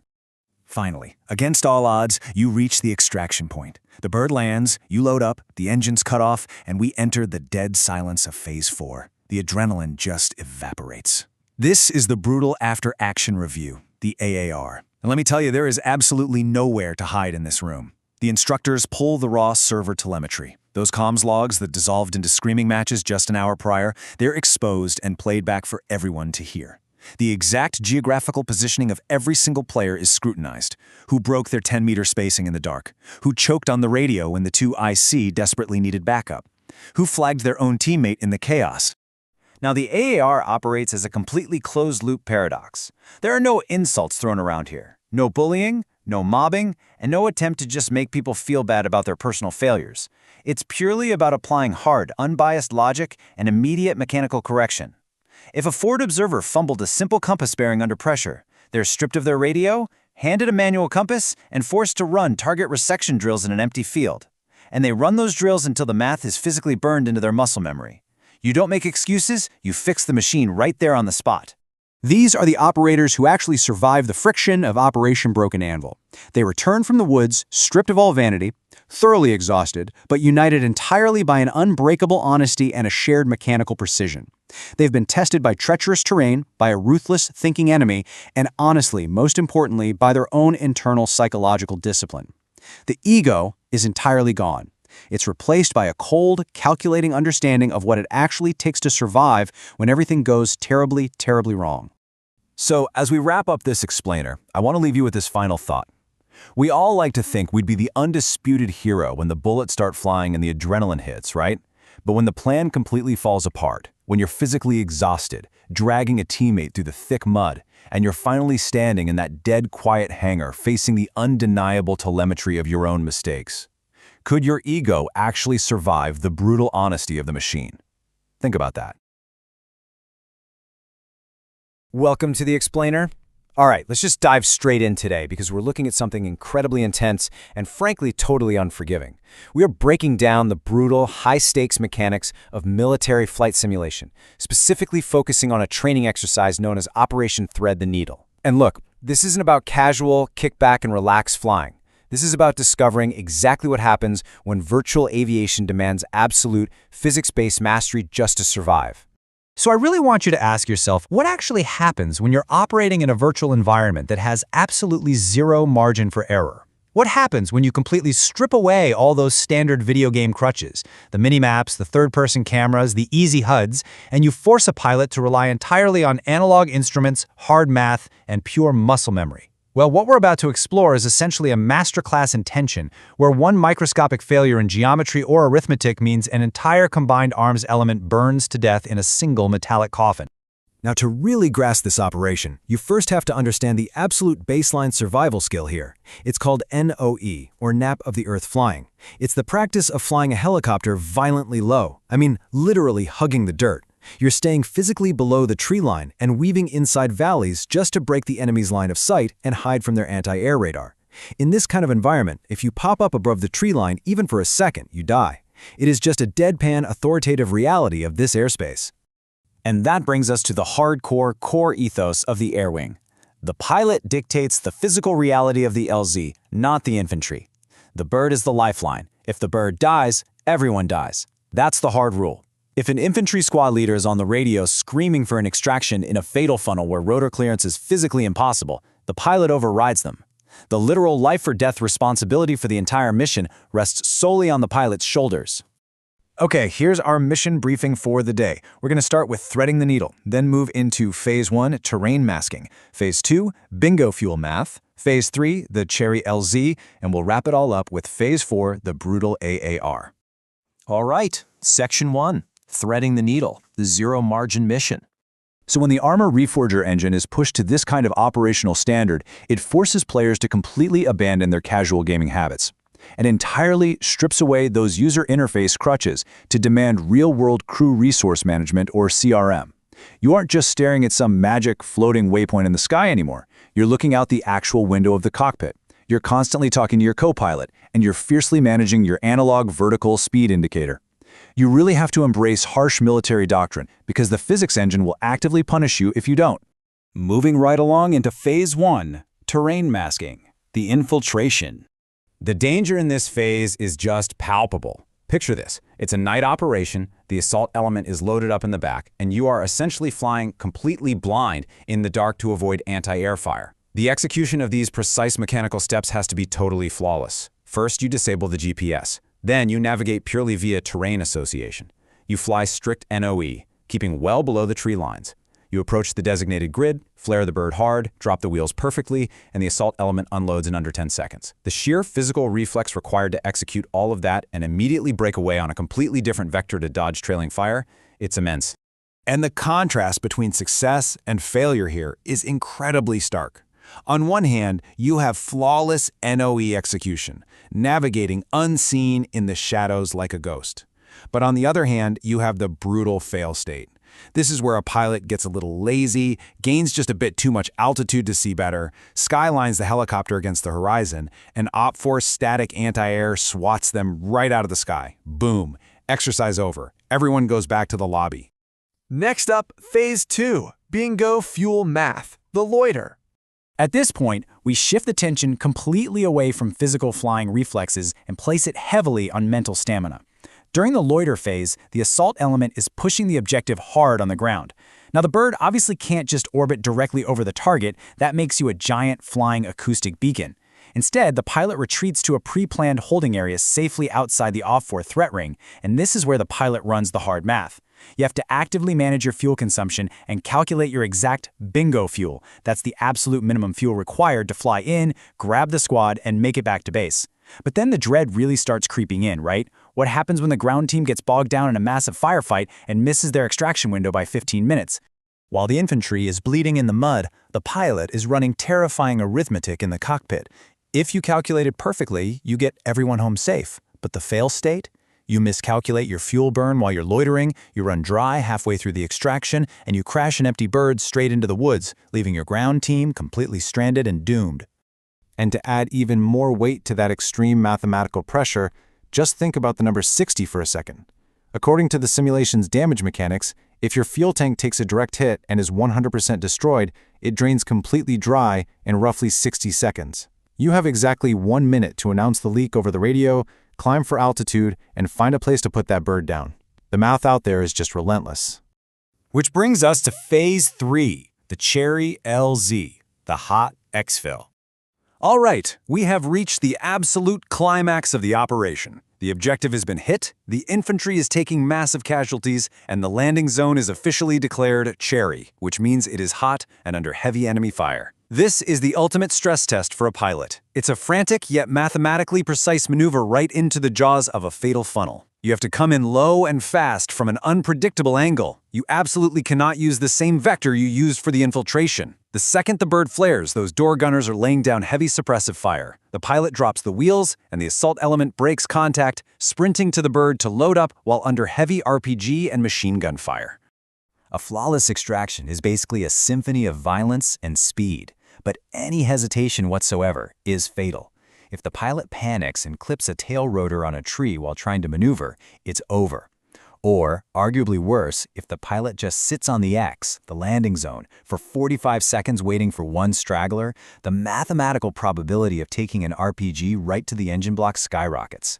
You really have to think about the macro geometry of this moment. The infantry unit establishes a tight 360-degree perimeter. But remember, the infantry does not dictate the extraction. They have to adapt to the physical reality dictated by the bird's landing plan. When that helicopter touches down, the ground team has to execute a strict pre-planned formation, collapsing their perimeter and flowing into the back of the aircraft with absolute discipline. Any break in this geometry means someone gets left behind or someone gets shot. Finally, we hit Phase 4, the brutal AAR, the flight log.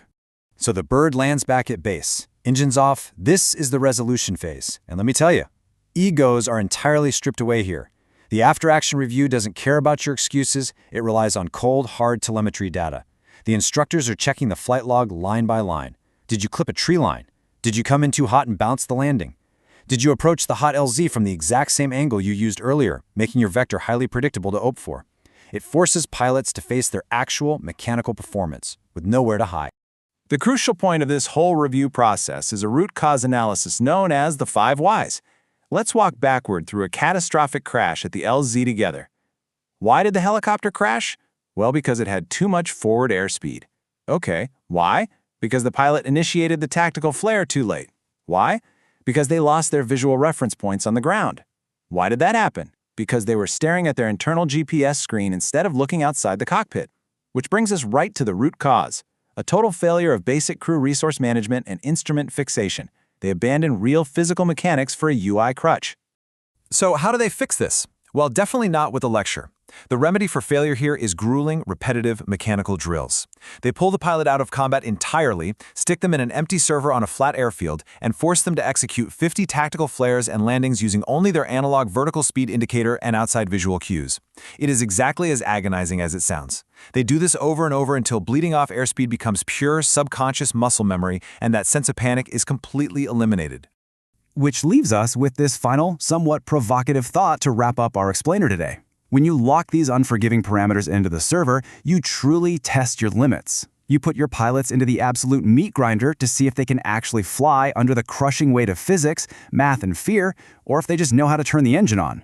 It's an uncompromising ethos for sure, but it is an incredible testament to the standard required to master the digital skies.